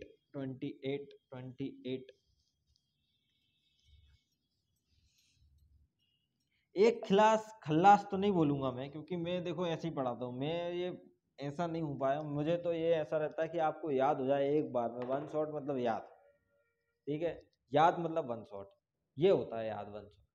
क्या मतलब, अगर मैंने आपको लेक्चर डाला और आपने याद नहीं किया मेरे साथ ही साथ, तो फिर मेरा मतलब नहीं है ना टाइम वेस्ट करने से। मैं तो अपना रिवीजन कर रहा हूँ, बैठे बैठे अपना काम कर रहा हूँ। तो आप लोग कब काम करोगे? तो इस तरीके से चीज़ों को समझो, चीज़ों को देखो। 28 में पढ़िए, जरा रीड तो करिए, आप लोगों को रीड करना है तब तक, है ना। चलिए अब बात करते हैं हम 28 में, जिसमें लिखा है कि समिति, समिति का आपका प्रबंध मतलब संबंध में प्रक्रिया, प्रोसीजर, प्रोसीजर।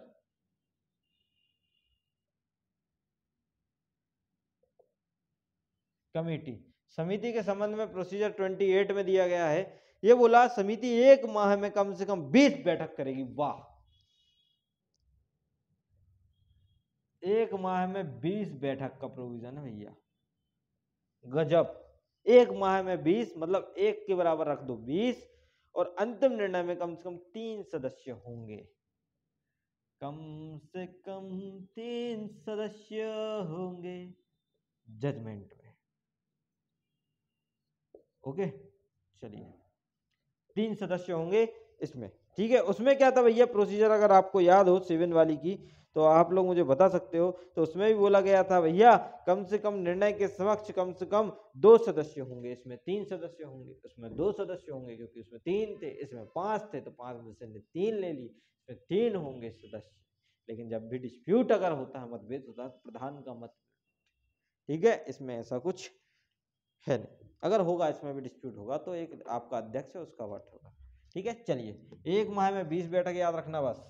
चलिए आगे बढ़ जाता हूँ, 29 में आ जाता हूँ। ओके, तुम समिति की पावर आप लोग याद रख लेना, कोई दिक्कत नहीं है कि दी कहाँ है, ये याद रख लेना, है क्या ये मत करना, वो तो आपको देखने पे पढ़ने पे समझ में आ जाएगी कि पावर क्या है। पावर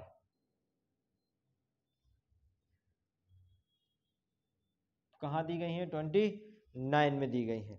30 में क्या है? 30 में भैया समिति के उत्तरदायी, यही खेल गया थोड़ा सा। 8 में अपने पावर और उत्तरदायित्व दोनों पढ़ रहे थे, लेकिन ये 29 में पावर अकेली बता रहा है और 30 में ड्यूटी बता रहा है, ड्यूटी, कृत्य, समिति के एक्ट और लाइबिलिटी बता रहा है आपके 30 में। देखो क्या क्या क्या लगता है आपको, क्या होंगी उनकी ड्यूटी? तो देखो सबकी सीधी बात, आपको याद रखना है कैसे। देखो इसमें ये बोल रहा है कि भैया आपका जो होगा समिति की देख रेख और संरक्षक बालक की समिति 2 माह का निरीक्षण करेगी। देख रेख और जो आपकी संरक्षक बालक समिति जो है, ये 2 माह में क्या करेगी? आपका निरीक्षण करती रहेगी। 2 माह, हर 2 माह में निरीक्षण करेगी। और ऐसे बालक जिन्हें समिति के समक्ष प्रस्तुत नहीं किया गया है, या समिति उनका स्वप्रेरणा से संज्ञान ले सकती है, कम से कम 3 सदस्यों द्वारा लिया जाएगा। मतलब सीधी सीधी बात, स्वप्रेरणा से समिति क्या करेगी? संज्ञान लेगी, संज्ञान लेगी। क्यों? क्योंकि जैसे बालक है, एक बालक है, उसे समिति के समक्ष प्रस्तुत नहीं किया है, तो स्वप्रेरणा से कमेटी क्या लेगी? संज्ञान ले लेगी। और संज्ञान लेगी जिसमें कम से कम 3 सदस्यों द्वारा लिया जाना, जिसमें कम से कम 3 सदस्य होने ही चाहिए। जजमेंट में 3 सदस्य होने ही चाहिए, तो वो कॉग्निजेंस में भी कितने सदस्य चाहिए आपको? 3 सदस्य चाहिए। कॉग्निजेंस के लिए भी 3 सदस्य, क्योंकि वो बालक को प्रस्तुत नहीं किया गया ना, दिक्कत तो ये है। समझ गए?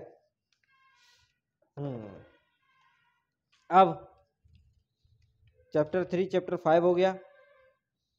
तो अब वो पढ़ते हैं जिसके लिए ये पूरा मामला चल रहा है, कि जो व्यक्ति विधि का उल्लंघन करता है, और विधि का उल्लंघन करने वाला बालक 2 के 13 में दिया गया है। दिया है कि नहीं दिया? बिल्कुल दिया है।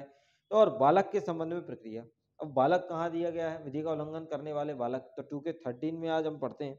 और ये 10 से 26 तक पूरा प्रोविजन दिया गया है। कितने से कितने तक दिया गया है? 10 से 26 तक ये वाली चीज आपको दी गई है। लग नहीं रहा है कि अपना, लोग बोलते हैं कि 2 घंटे में रिवीजन हो जाएगा, ये हो जाएगा, वो हो जाएगा। अपन तो भैया पूरा पढ़ रहे हैं, आप लोग भी पूरा पढ़ना। अगर मेरा लेक्चर देखो तो पूरा ही देखना, आधा देखने से मतलब नहीं है, याद हो जाएगा आपको चीजें, है ना। पूरा ही देखोगे तो ही समझ में आएगा चीजों को कि कहाँ से कहाँ तक अपन बढ़े हैं और किस टाइप से अपन ने उसको चीजों को पुटअप किया है। चैप्टर 4, एक होता है चैप्टर 4 और एक होता है चैप्टर 6। देखो दोनों की हेडिंग देख लो एक बार। देखरेख संरक्षण के लिए जरूरतमंद बालक के संबंध में प्रक्रिया, ये 31 से 38 तक दिया है कि जरूरतमंद बालक है उसके संबंध में प्रक्रिया है, और एक बालक वो है जिसने अपराध किया है। ठीक है, तो देखो अपराध करने के बाद ही वो व्यक्ति क्या है, उसको देखरेख और जरूरतमंद बालक है। ठीक है, इसके बारे में मतलब दोनों चैप्टर को अगर मैं साथ में लेके चल सकता तो बिल्कुल साथ में लेके चलेंगे, क्योंकि याद करना है। याद करना इसलिए कंपैरिजन की थ्योरी अपना रहा हूँ, ऐसा कुछ है नहीं, है ना। तो आप लोग ये मत समझना कि मैं ऐसा ऐसा क्यों, लेकिन एक तरीका होता है कि पढ़ लेना है। जिसने विधि का उल्लंघन किया है उसको संरक्षण तो चाहिए, जरूरत चाहिए, उसके संबंध में प्रक्रिया, और बालक ने अगर अपराध किया है तो उसके संबंध में क्या प्रक्रिया है, दोनों। तो चैप्टर 4 और चैप्टर 6 को साथ में देखना तो आपको मजा आ जाएगा कि क्या चल रहा है यार भाई, है ना। चलिए, अब इसमें 14 जो इंपोर्टेंट है बहुत इंपोर्टेंट है, 15 जो इंपोर्टेंट है बहुत इंपोर्टेंट है, 16 जो इंपोर्टेंट है बहुत इंपोर्टेंट है। जो मैं इंपोर्टेंट बता रहा हूं वो है, बाकी ठीक है बहुत 26 तक आपको देखना है ये वाली चीजें। चलो आ जाओ, तो सेक्शन 10 आ जाइए। 10 सेक्शन 10, विधि का उल्लंघन करने वाले बालक की गिरफ्तारी होती है। पहली चीज, अगर कोई बच्चा है वो क्या कर देता है, विधि का उल्लंघन कर देता है। क्या कर देता है, विधि का उल्लंघन कर देता है, तो उसको क्या किया जाता है, गिरफ्तार किया जाता है। क्या किया जाता है, गिरफ्तार। वो कहाँ किया जाता है, सेक्शन 10 में। बस इतनी बात। विधि का उल्लंघन करने वाले बालक की गिरफ्तारी कहाँ है, सेक्शन 10 में है। सेक्शन 10 में अगर उसे किसके द्वारा गिरफ्तार किया जाएगा, कौन उसको रखेगा, क्या होगा, ये सब चीजें हमें पकड़नी है। गिरफ्तार किया जाता है, जब ऐसा बालक गिरफ्तार किया जाता है तो उसे किसके समक्ष, अभिरक्षा में, कस्टडी के बारे में। गिरफ्तार करके होती है कस्टडी, कस्टडी दो लोगों के पास होती है। किसके पास ले जाएगा, एक तो आपका पुलिस बल एकक, पुलिस बल एकक के पास ले जाएगा। दूसरा है कल्याण पुलिस अधिकरण, कल्याण पुलिस अधिकरण। अच्छा ये डेफिनेशन में था क्या कहीं, बिल्कुल होगा। देखो जरा आप, कल्याण पुलिस अधिकरण देखो डेफिनेशन में, और यहीं पे आप लिख लो तो ये भी याद हो जाएगा। बालक कल्याण पुलिस अधिकरण, बालक कल्याण अधिकारी, है ना।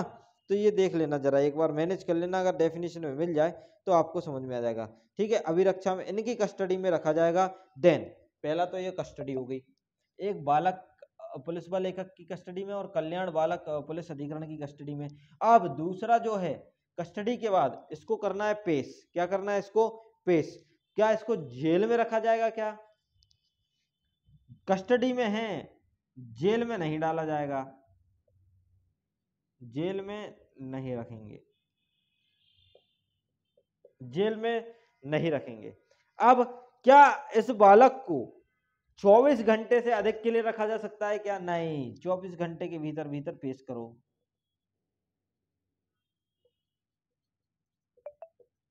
पेश 24 घंटे के भीतर भीतर पेश करना पड़ेगा।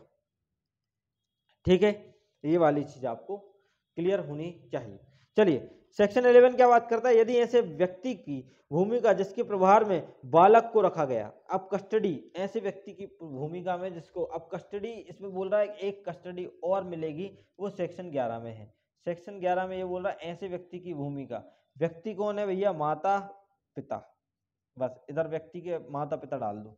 ठीक है, तो माता पिता की भूमिका है और उसके कस्टडी में, अभिरक्षा में उस बच्चे को रखा गया है, तो ये माता पिता की भूमिका होगी।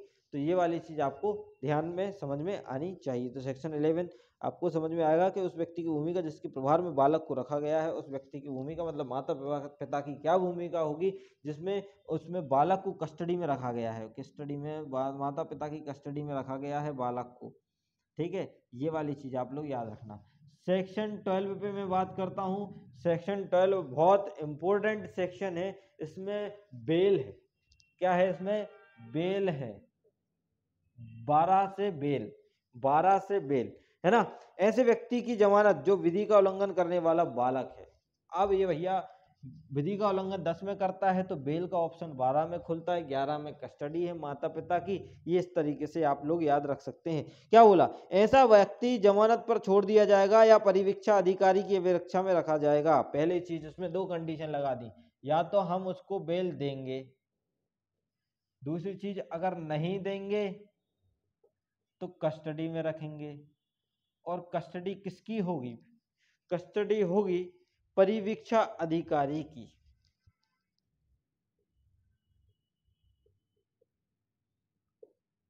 परिवीक्षा अधिकारी की कस्टडी होगी। हिंदी, शुद्ध हिंदी है ना, और हिंदी मीडियम के लिए बेनिफिट देगा।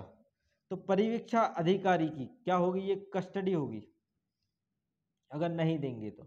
परिवीक्षा के अधिकारी की कस्टडी में रखा जाएगा, अभिरक्षा में रखा जाएगा। यदि पुलिस थाने का भारसतक अधिकारी जमानत पर नहीं छोड़ता है तो बालक को संप्रेषण गृह या सुरक्षित स्थान पर भेजा जाएगा।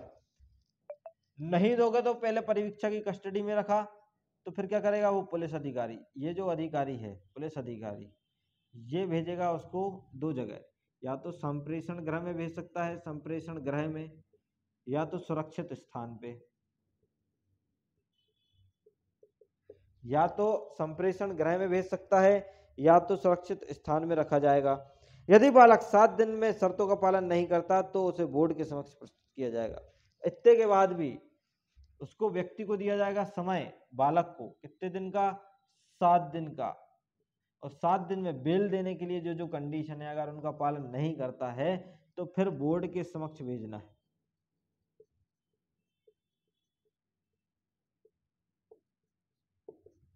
भेजेंगे। मतलब ये अगर मैं बोलूं तो 7 दिन की रिमांड है। क्या है? पुलिस अधिकारी कितने दिन की रिमांड लेता है? 7 दिन की रिमांड लेता है। देन उसके बाद बोर्ड के समक्ष भेज दिया जाता है पूछताछ करने के बहाने। ये 7 दिन की आपकी रिमांड चल रही है, ठीक है, पूछताछ हो गई। अब ये चौथा पॉइंट आपका, ये तो समझ में आ रहा होगा ना कि गिरफ्तार करके 24 घंटे के भीतर कोर्ट के समक्ष प्रस्तुत करना है, कोर्ट से मांगना है, तो ये सब 4 दिन की रिमांड मिलेगी। फिर उसके बाद नहीं मानता, बेल नहीं देता है, तो ये सब चीजें अपन बोर्ड के समक्ष प्रस्तुत कर देंगी। Condition fulfil. 13, 11 के साथ 13 पढ़ दो तो माता पिता, संरक्षक और परिवीक्षा अधिकारी को इत्तला, गिरफ्तारी की सूचना माता पिता संरक्षक को दी जाएगी। ठीक है। अब व्यक्ति, जैसे कि सीआरपीसी में पढ़ते थे ना कि 50 में आपका 50A में नॉमिनेटेड पर्सन की गिरफ्तारी की सूचना आपको देनी पड़ती है। ठीक है, तो इसी तरीके से आपका ये सेक्शन 13 है।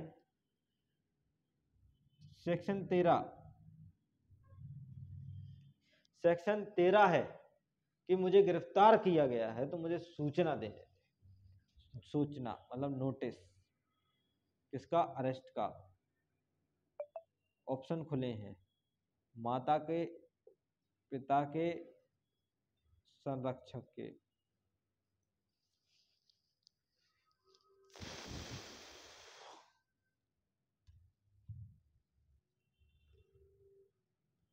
या परिवीक्षा अधिकारी को भी दी जाएगी। अब क्या है?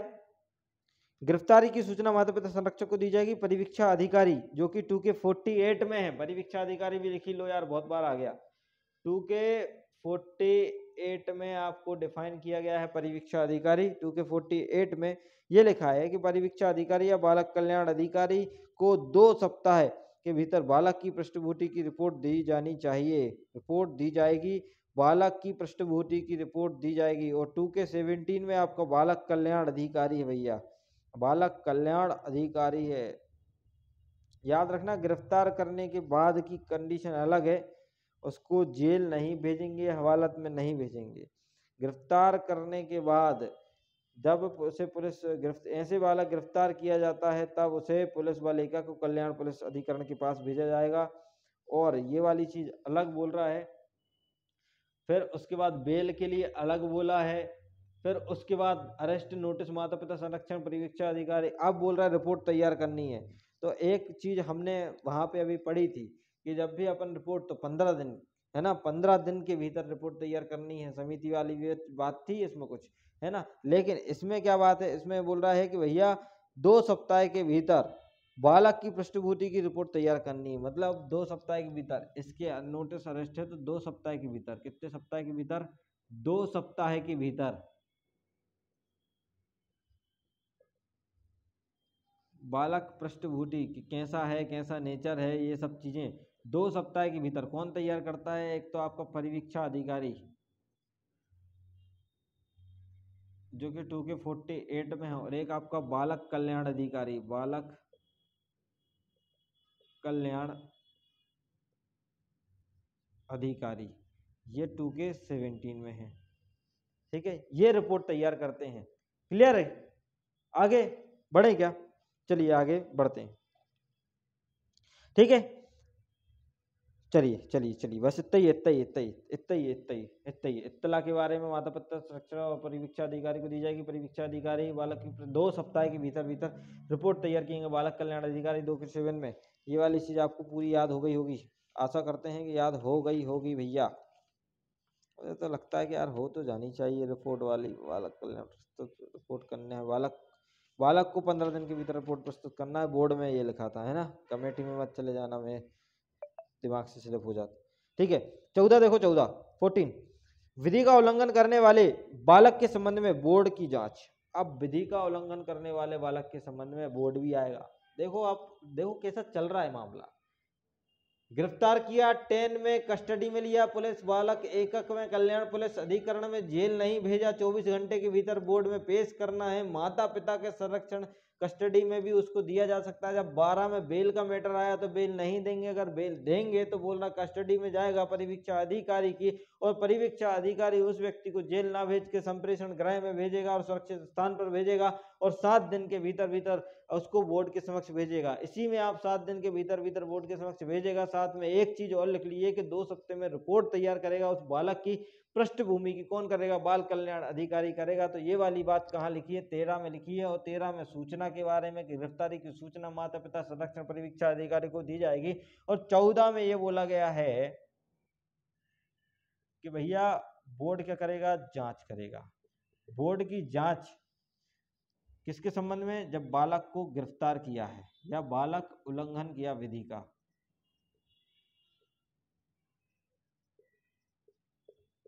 बालक क्या किया है? उल्लंघन किया है, विधि का उल्लंघन किया है बालक ने।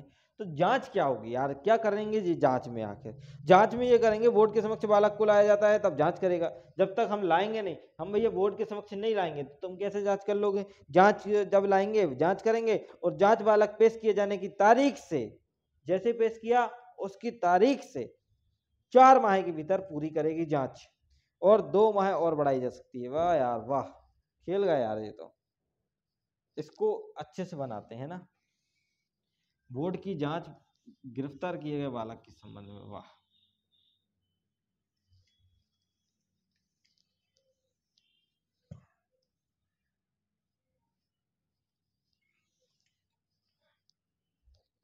बोर्ड की जांच, आ गया व्यक्ति गिरफ्तार किया, बोर्ड की जांच कैसी चलेगी? जिस दिन पेश हुआ, पेश की तारीख से 4 माह के भीतर खत्म, और 2 महीने और बढ़ा सकती, मतलब 6 माह। टोटल कितने? 6 माह। 2 महीने बढ़ा सकते हैं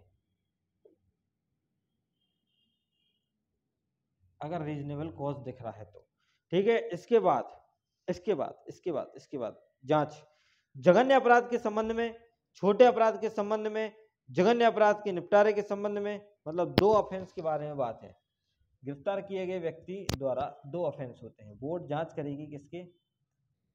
एक जघन्य के लिए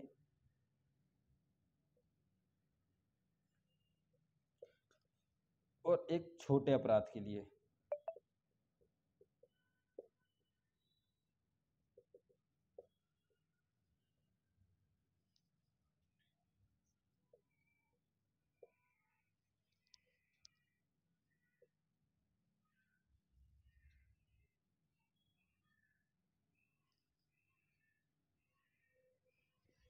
जघन्य अपराध के संबंध में क्या है कि प्रारंभिक निर्णय बालक के पेश किए जाने की तारीख से 3 माह के भीतर लिया जाएगा। जजमेंट ही सुना देंगे भाई।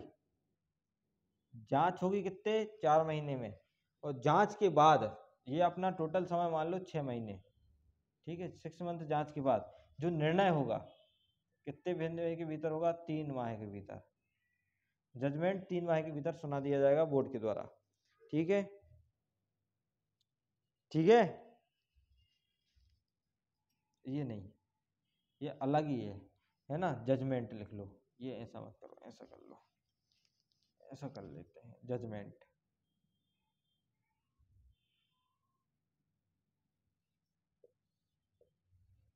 ये हीनियस ऑफेंस का है और ये पैटी ऑफेंस का है।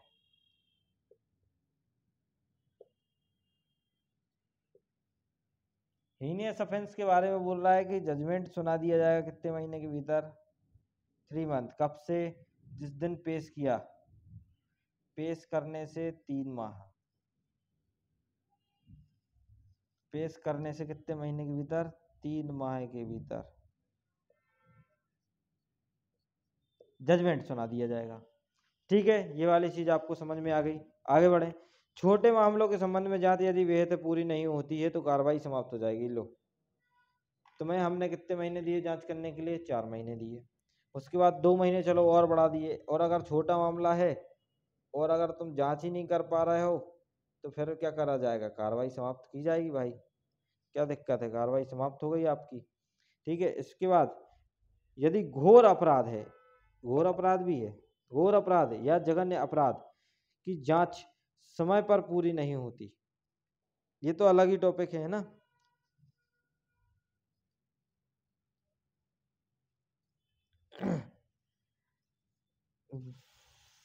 वाह यार,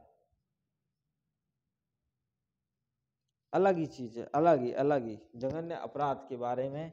एक हो गया जजमेंट के बारे में, इसको ऐसे लिखते हैं। ठीक है, ये जजमेंट हो गया। ठीक है, अब हीनियस ऑफेंस का निपटारा, डिस्पोजल, इसको बोलते हैं निपटारा। तो निपटारा कैसे होगा? हीनियस ऑफेंस का निपटारा, यदि बालक अपराध करते समय 16 वर्ष से कम आयु का था तो समन मामले की प्रक्रिया द्वारा होगा निपटारा। अगर व्यक्ति 16 वर्ष से कम आयु का है, 16 वर्ष से कम, तो निपटारा कैसा होगा?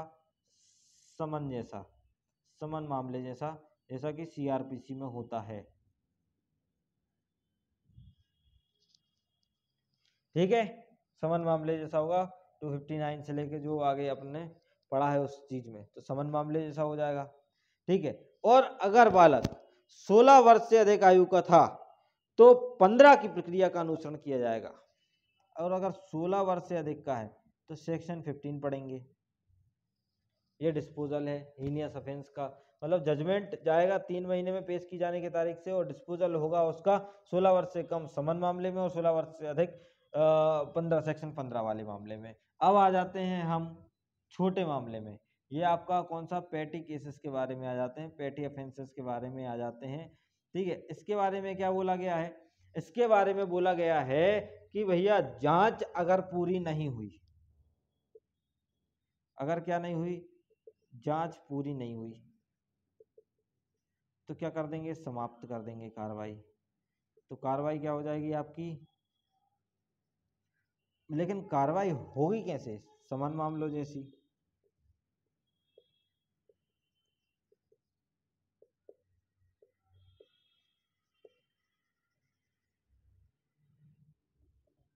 डिस्पोजल कैसे होगा? समान मामलों जैसा होगा ना। डिस्पोजल भी कैसे होगा? निपटारा समान मामलों जैसा होगा, सबसे क्रिया का। ठीक है।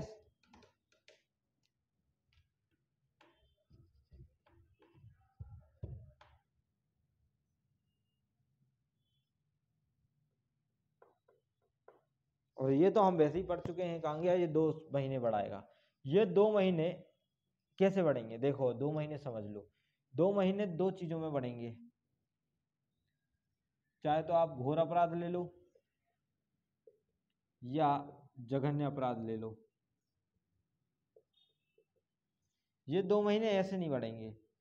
पहले ये बढ़ाने की पावर किसके? 2 महीने बढ़ाएगा कौन? पावर। अगर पूछा जाए कि जांच कौन करता है, बोर्ड की जांच पेश की है 4 महीने के भीतर, और 2 माह बढ़ाने की पावर किसके पास है? जघन्य अपराध में। किस अपराध में? दमन अपराध में और इसमें। तो बढ़ाने की पावर आपकी सीजेएम और सीएमएम के पास है। देखो यही लिखा है क्या?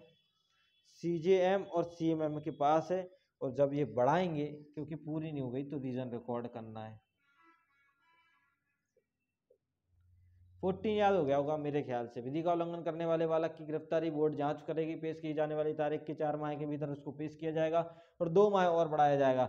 अगर हीनियस ऑफेंस है तो उस पर जजमेंट दिया जाएगा, पेश की जाने की तारीख से 3 माह के भीतर किया जाएगा, और अगर जांच अगर पूरी नहीं होती है तो उसको बढ़ा दिया जाएगा 2 माह के भीतर, 2 महीने और बढ़ा दिया जाएगा। लेकिन बढ़ाने की अवधि कौन फिक्स करता है? सीजेएम सीएमएम करता है, रीजन रिकॉर्ड करना पड़ेगा हीनियस ऑफेंस के मामले में। हीनियस ऑफेंस का निपटारा ऐसे किया जाता है जैसे अगर 16 वर्ष से कम आयु का है तो समन मामले द्वारा किया जाएगा, अगर 16 वर्ष से अधिक आयु का मामला है तो सेक्शन 15 जो अभी आप बोलने वाली जो हम पढ़ने वाले हैं उसके मामले के हिसाब से किया जाएगा। अगर पेटी केसेस है तो पेटी केसेस का अगर कोई कार्रवाई पूरी नहीं होती तो उसको खत्म कर दिया जाएगा। अगर पेटी केसेस के बारे में अगर मैं बात करूँ तो पेटी केसेस में जो पूरा डिस्पोजल का मामला चलेगा खत्म करते तो समन मामले जैसा उसको खत्म करना पड़ेगा। क्लियर?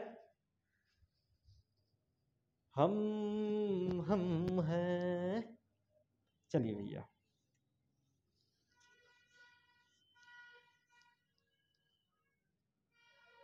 मोटिवेट तो आपको कर दूं लेकिन रील्स बना के, ऐसे नहीं।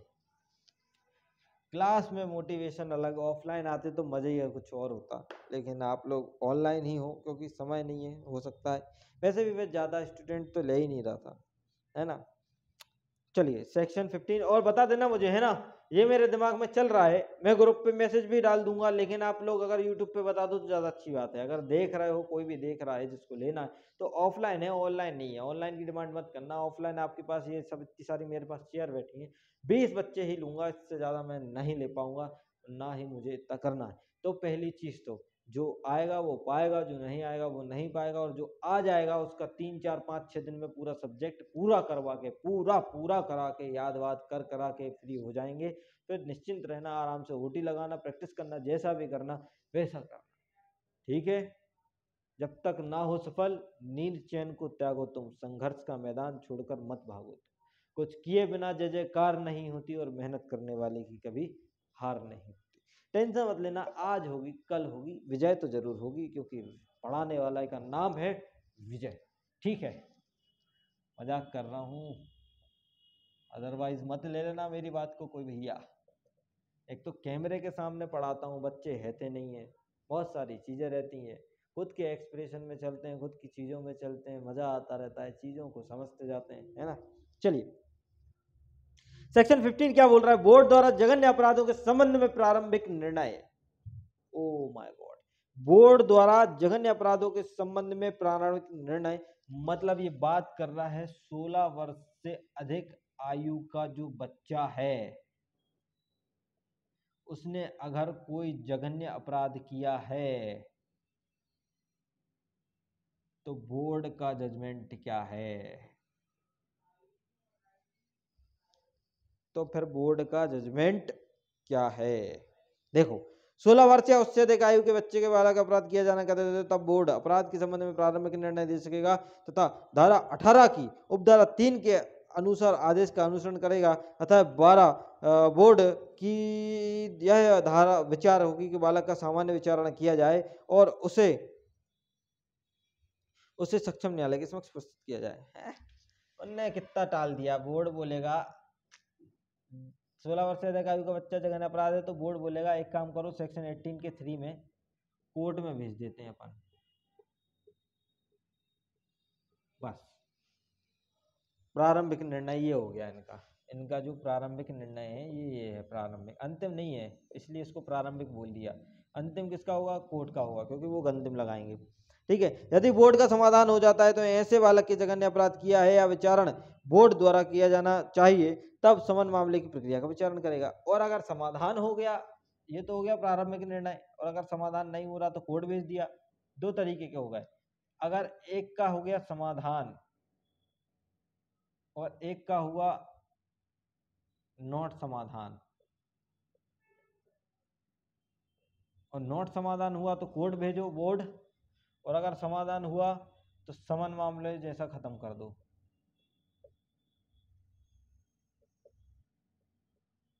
खत्म, विचारण करेंगे, सीधा साधा विचारण। क्या करेंगे? सीधा साधा विचारण।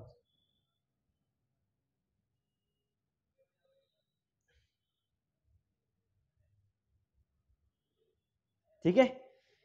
यदि बोर्ड द्वारा दिया गया आदेश 101 के अधीन अपीलनीय होगा, लेकिन जो आदेश होगा समन विचारालय द्वारा जो आदेश दिया जाएगा खत्म करेगा, तो ये क्या होगा? इसकी अपील होगी। तो पूछा जाता है बोर्ड के आदेश की अपील होगी, बिल्कुल होगी।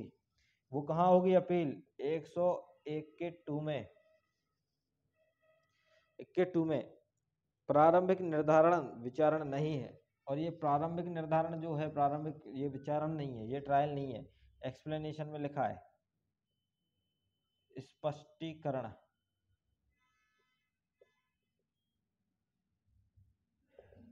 प्रारंभिक जो विचारण है वो अपराध नहीं है, प्रारंभिक, हाँ विचारण जो है वो विचारण नहीं है, विचारण नहीं है। चलिए 16 पे आ जाइए। 16 और आपका 116 सीआरपीसी याद आ रहा ना, जांच लंबित वगैरह वगैरह, यही सब उसमें भी बोला है कि जांच के लंबित रहने, जांच के लंबित होने पर पुनर्विलोकन होगा। जांच के लंबित होने पर क्या होगा? पुनर्विलोकन। सेक्शन 16, अगर जांच क्या है? लंबित है तो क्या होगा? पुनर्विलोकन होगा। ओके चलिए आगे बढ़ते हैं। क्या बोल रहा है? सीजेएम और सीएमएम प्रत्येक 3 माह में बोर्ड के समक्ष लंबित मामलों का पुनर्विलोकन करेगा। प्रत्येक सीजीएम लंबित मामलों में बोर्ड के समक्ष पुनर्विलोकन करेगा। ये वाली बात आपको कहीं कहीं देखने मिली थी क्या कि नहीं मिली थी? 2 माह में निरीक्षण कौन कर रहा था? समिति, देख रेख के संबंध में। और इसमें पुनर्विलोकन जांच के संबंध में, जांच अगर लंबित है तो पुनर्विलोकन कर सकते हैं, प्रत्येक मामले का पुनर्विलोकन करेंगे। 3 माह में बोर्ड के समक्ष लंबित मामले का पुनर्विलोकन करेंगे। और इसके बाद देखो क्या होता है 3 माह में। और रिपोर्ट किसको? बोर्ड, ठीक है, उच्च स्तरीय में 6 माह में लंबित। अभी देखना रिपोर्ट भी जाएगी 3 माह में, अपने समक्ष लंबित मामले की रिपोर्ट सीजीएम और सीएमएम डीएम को देगा, प्रत्येक बोर्ड की प्रत्येक माह। देखो ऐसा, इसका कंडीशन, इसका एक डायग्राम बना लो तो आपका याद हो जाएगा पुनर्विलोकन के संबंध में। आ जाओ क्या होता है। पहली चीज, जांच लंबित है, लंबित जांच है, किसके समक्ष है? बोर्ड। बोर्ड कहाँ है? 2 के 10 में बोर्ड के समक्ष लंबित है। तो पुनर्विलोकन की पावर किसके पास है? पावर किसके पास है? सीजेएम और सीएमएम में। टाइम कितना है? कितने टाइम में कर सकता है? 3 माह में करेगा। 3 माह, हर 3 माह में अगर मामला लंबित है तो 3 माह में क्या कर सकते हैं वो? पुनर्विलोकन। 3 माह में बोर्ड के समक्ष लंबित कार्रवाई, प्रत्येक 3 माह में, प्रत्येक 3 माह लिखो, प्रत्येक 3 माह में, प्रत्येक, ठीक है। टाइम हो गया। रिपोर्ट किसको देना है? ये जब आप जांच कर रहे हो पुनर्विलोकन की रिपोर्ट, पुनर्विलोकन की रिपोर्ट किसको देना है? डीएम को देना है। कौन देगा? कौन देगा? सीजेएम और एमएम, सीएमएम, ये दो देंगे। सीजेएम और सीएमएम देंगे डीएम को। किसको देंगे? डीएम को देंगे ये रिपोर्ट, ठीक है। इसके देन, इसके बाद देन इसके बाद चेयरपर्सन, चेयरपर्सन के बारे में बात बोली गई है। क्या बोली?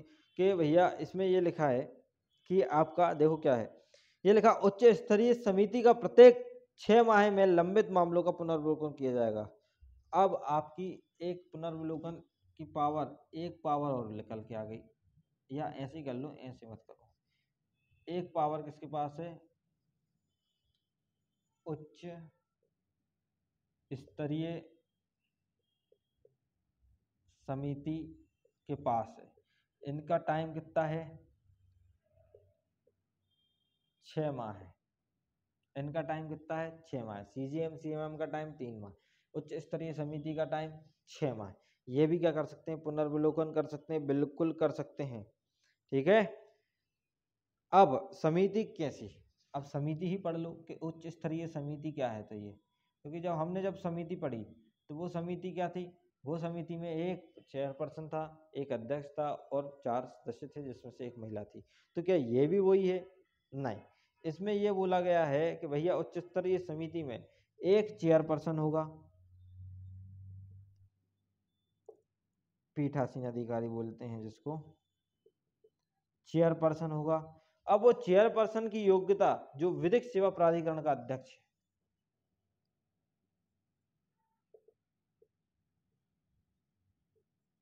विधिक सेवा प्राधिकरण का अध्यक्ष होना चाहिए। दूसरा क्या बोल रहा है, सदस्य, कितने सदस्य, 3 सदस्य। ओ अब 4 नहीं है, टोटल कितने हो गए, 4 हो गए। अब टोटल कितने हो गए, 4 हो गए। ठीक है, गृह सचिव इस अधिनियम के विभाग का सचिव, इस अधिनियम गृह सचिव होगा, एक इसमें होगा सदस्यों में से एक गृह सचिव होगा। ठीक है, गृह सचिव होगा जो अधिनियम के इस विभाग में सचिव है। ठीक है, अध्यक्ष द्वारा नाम एनजीओ के प्रतिनिधि होंगे, नाम निर्दिष्ट एनजीओ के अध्यक्ष द्वारा नाम निर्दिष्ट एनजीओ के प्रतिनिधि, एनजीओ के प्रतिनिधि होंगे इसमें सदस्य में। गृह सचिव होगा जो होगा एनजीओ के प्रतिनिधि। ठीक है, एनजीओ के प्रतिनिधि होंगे। ठीक है, ये वाली चीज आप इसमें याद रखना। और क्लड जब कभी अपेक्षित हो तो बालक को सर्वोत्तम हित के लिए बोर्ड या समिति के लिए जानकारी देगा। एक क्लड होता है, वो क्लड अगर हो तो उसके बालक की देखरेख के संबंध में जानकारी वगैरह ये देता रहता है, वो क्लड है। अगर जानकारी मांग सकता है, क्लड कौन से, क्लड जब भी हो बालक के सर्वोत्तम हित के लिए बोर्ड या समिति से जानकारी मांग सकता है। क्लड मांगता है जानकारी किससे, बोर्ड या समिति से। तो ये थोड़ा सा देख लेना आप लोग, क्लियर। 17 में है विधि का उल्लंघन ना करते पाए गए बालकों के बारे में आदेश। अगर एक में विधि का उल्लंघन कर रहा है, अब 17 बोल रहा है कि विधि का उल्लंघन ना करने वाले बालकों के बारे में आदेश, को उनको छोड़ दिया जाए, यही वाली चीज इसमें बोली गई होगी। 18 विधि का उल्लंघन करते गए बालक के बारे में संबंध में क्या प्रक्रिया है। देखो, विधि का उल्लंघन करते पाए गए बालक के बारे में क्या है, देखो जांच के पश्चात, जांच हो रही है और जांच में पता चला कि भैया उस बालक को गिरफ्तार तो किया गया, गिरफ्तार किया गया तो नहीं पाया गया, तो जैसे अपन 203 में खारिज कर देते थे, ऐसा ही इसमें कर दिया कि भैया 17 में हमने क्या कर दिया, छोड़ दिया। अब अगर जांच में पाया गया तो जांच में पाया गया समाधान हो जाता है कि बालक ने छोटा या घोर अपराध दोनों भी किया है। अगर 16 साल से कम आयु का बालक ने जघन्य अपराध किया है या 16 वर्ष से अधिक आयु के बालक ने कोई जघन्य अपराध किया है, तब बोर्ड निम्नलिखित आदेश देख लो इसके कि भैया अगर साबित हो गया जांच के बाद कि उस बालक ने क्या किया, जघन्य अपराध किया है, तो फिर क्या होगा, तो बोर्ड आदेश दे देगा। क्या 16 वर्ष वाली बात है यहाँ पे लिखी, 18 वर्ष वाली यहाँ पे नहीं लिखी, जघन्य अपराध वाले में है ना। ये वाली चीज आप लोग याद रख लेना अच्छे से, बहुत ही प्यार से याद रख लेना, चीजों को समझ लेना। अब आदेश क्या देगा बोर्ड, बोर्ड बोलेगा भर्तना 360 जो आपका सीआरपीसी अगर आपको याद है, 3 वर्ष तक की परीक्षा पर भी छोड़ सकता है, 3 वर्ष तक सुधारालय में भेज सकता है। और जहां बोर्ड धारा 15 के दिन प्रारंभिक निर्णय देता है और बालक को कहाँ भेजता है विचारणा के लिए, बालक न्यायालय के समक्ष भेजता है, अंतरित करने का आदेश भी दे सकता है। तो पावर बता दी बोर्ड की कि जांच के पश्चात क्या पावर मिलेंगी। आ जाइए इस पे समझते हैं इसकी कहानी को। कथा चल रही है अपनी जे एक्ट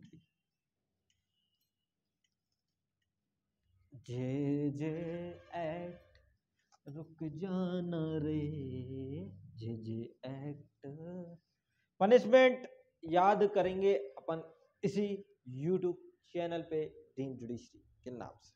ठीक है, चलिए इसमें लिखा है बोर्ड का आदेश क्या देगा, 17 में अगर जांच के पश्चात पाया जाता है कि उसने विधि का क्या किया है, उल्लंघन किया है, तो फिर क्या होगा, वो बोलेगा एक काम करो, भर्त्सना भरो, परिवीक्षा पर 3 साल के लिए छोड़ेगा, सुधारालय में भेजेगा या आपका बालक न्यायालय में भेज देगा। ये पावर है, 4 पावर। ठीक है, चलो आ जाए। ठीक है, 16 वर्ष याद रखना बस। चलो, चाहे अधिक का हो चाहे कम का हो, दोनों के बारे में बात बोल दी। अब कम वाला कोई मतलब नहीं है, चाहे अधिक का हो चाहे कम का, अगर पाया गया तो। अब बालक न्यायालय की शक्ति, भेज दिया बालक न्यायालय में, बालक न्यायालय में भेज दिया ना, 18 में बालक न्यायालय में तुमने हमारे पास भेजा, तो हमारी पावर तो देख लो यार, पावर देख लो बालक न्यायालय की। बालक न्यायालय 2 के 23 में दिया पावर, देखो पावर, तो पावर कहाँ है, 19 सेक्शन 19 में पावर दी गई भैया। सेक्शन 19 में क्या पावर दी गई है और क्यों पावर दी गई है, कैसी पावर दी गई है, देखें तो जरा क्या है। बालक न्यायालय 2 के 20 में है, 23 में तो न्यायालय है, ठीक है, 20 में। अब पावर क्या है, पावर देखो कहाँ दी, power power power power section 15 में प्रारंभिक निर्णय होने के पश्चात बालक दंड न्यायालय प्रक्रिया के अनुसार बालक के तौर पर, वयस्क के तौर पर विचारण करेगा, मेजर के तौर पर विचारण करेगा और सुनिश्चित करेगा कि बालक की 21 वर्ष की आयु में सुधारालय में या उसके पश्चात जेल में रखा जाएगा। वाह यार, रद्द कर दी, वयस्क माना जाएगा, पहली चीज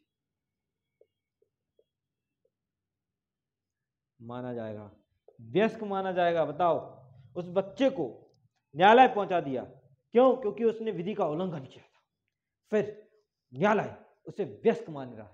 अब वयस्क मान रहा है तो क्या है, वयस्क मान रहा है भैया, तो बोल रहे हैं 21 वर्ष से आयु का मान लेंगे हम, तो कितने वर्ष का, 21 का, और हम या तो जेल में रखेंगे या सुधारालय में, या तो सुधारालय में रखा जाएगा या तो जेल में रखा जाएगा, इसके बारे में बात बोली गई है। तो ये आपका हो गया है कितना, 19। सेक्शन 20 किसके बारे में बात कर रहा है, जिसने 21 वर्ष से कम आयु की आयु पूरी कर ली है और अभी तक सुरक्षित स्थान में रहना बाकी है, तो उसे जेल भेज दिया जाएगा। 21 वर्ष की आयु अगर पूरी कर ली, 20 में 21 कर लो, 20 में 21 वर्ष की आयु पूरी कर ली तो उसे जेल भेज दो, खत्म बात। उसके बाद 21 क्या बोल रहा है, अब तो देखो छोटा छोटा रखा है, तो आप लोग देखिए सेक्शन याद कर लो। क्या लिखा, आदेश जो विधि का उल्लंघन करने वाले बालक के विरुद्ध पारित नहीं किया जाएगा, ऐसा आदेश, अभी आदेश पारित कर रहा था कौन, बोर्ड पारित कर रहा था, तो उसे इसमें न्यायालय में भेज दिया था। अब ऐसा आदेश जिसे पारित नहीं किया जा सकता वो कहाँ है, वो आपको 21 में दिया गया है। क्यों पारित नहीं किया जा सकता, क्योंकि मृत्यु या आजीवन कारावास का दंड नहीं दिया जाएगा उस व्यक्ति को, जो विधि का उल्लंघन करने वाले को ऐसा आदेश नहीं दिया जाएगा। कैसा, मृत्यु आजीवन कारावास, बहुत इंपॉर्टेंट है, 21 वेरी इंपॉर्टेंट, ठीक है, ये वाले कि भैया या तो बालक 21 वर्ष का हो गया और सुधारालय में भेज दो, या तो छोड़ दो उसे, या तो 21 वर्ष में भेज दो, ये 20 में बोला। और 21 में क्या बोला, 21 में ये बोला कि ऐसा कोई आदेश उसके विरुद्ध पारित नहीं होगा जो मृत्युदंड आजीवन कारावास के विरुद्ध हो, ठीक है। 22 में क्या बोल रहा है, चैप्टर 8 के उपबंधों में बालक के विरुद्ध कार्रवाई का लागू ना होना। आप चैप्टर 8 आपको क्या बोला, दत्तक ग्रहण के बारे में, तो ये दत्तक ग्रहण के बारे में लागू नहीं होता, ये बहुत इंपॉर्टेंट ये वाली चीज भी है। क्यों, दंड प्रक्रिया संहिता के अध्याय 8 के उपबंध, अध्याय 8 सॉरी सीआरपीसी के बोल रहा है वो। 22 आपका किसके बारे में बोल रहा है, सीआरपीसी के चैप्टर 8 के बारे में, प्रिवेंशन डिटेंशन एक्ट के बारे में बात करता है, जो प्रिवेंटिव नेचर के बारे में बात करता है, ठीक है। तो बालक के विरुद्ध लागू ना होना, वो बालक के विरुद्ध क्या नहीं होंगे, वो चैप्टर 8 लागू नहीं होंगे, पूछा जा सकता है, कोई पेनल्टी नहीं, पूछा जाएगा कि भैया कौन सी सेक्शन में बोला है कि सीआरपीसी के चैप्टर 8 लागू नहीं होगा, तो ये आपको 22 में होगा, ठीक है। 23 में बोला विधि का उल्लंघन करने वाले बालक, जो बालक नहीं रहेगा, अब विधि का उल्लंघन करने वाला कोई बालक है, वह वो जो बालक नहीं रहे, संयुक्त कार्रवाई ना होगी, संयुक्त कोई भी कार्रवाई उस पर क्या नहीं होगी, नहीं होगी, संयुक्त कार्रवाई या विचारण नहीं होगा, चाहे बालक के बारे में यह पाया गया कि वह बालक नहीं है, तो संयुक्त ट्रायल नहीं होगी। अगर किसी व्यक्ति ने, बालक ने विधि का उल्लंघन कर दिया और जो बालक नहीं भी है, तो उसका संयुक्त कार्रवाई नहीं होगी संयुक्त विचारण नहीं होगा, ठीक है, संयुक्त विचारण का प्रोविजन नहीं है इसमें कहीं, तो वो कहाँ है आपका 23 में। 24 में बोल रहा है किसी अपराध के निष्कर्ष के आधार पर निहरताओं का हटाया जाना, बालक कोई भी निहरता से ग्रस्त नहीं होगा, परंतु अगर कोई बालक 16 वर्ष से अधिक आयु के होते हुए जघन्य अपराध का दोषी है तो उपधारा 1 लागू नहीं होगी, उपधारा 1 भी लागू नहीं होगी। इसके बारे में ये बात थोड़े से देख लेना आप लोग, है ना, कि बालक कोई निहरता से ग्रस्त नहीं होगा, ठीक है, निष्कर्ष के आधार पर निहरता को हटाया जाना, ठीक है, अपराध की निष्कर्षता के आधार पर, नॉट इंपोर्टेंट, थोड़ा सा देख लेना, इसको पढ़ लेना।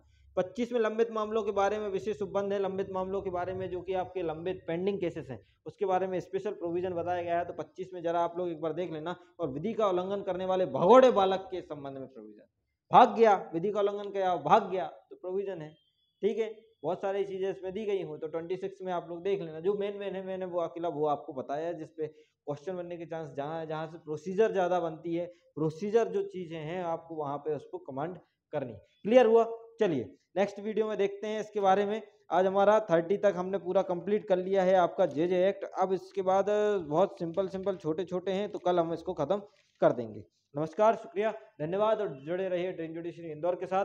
और काफ़ी समय के बाद ये वीडियो डाली गई है, तो इसे ज़्यादा से ज़्यादा शेयर करें, लाइक करें, सब्सक्राइब करें, और जो मैंने कमिटमेंट दिया है आप लोग कमेंट बॉक्स में अगर मुझे बता देते हैं तो फिर मैं पूरा करने के लिए तैयार हूँ। धन्यवाद।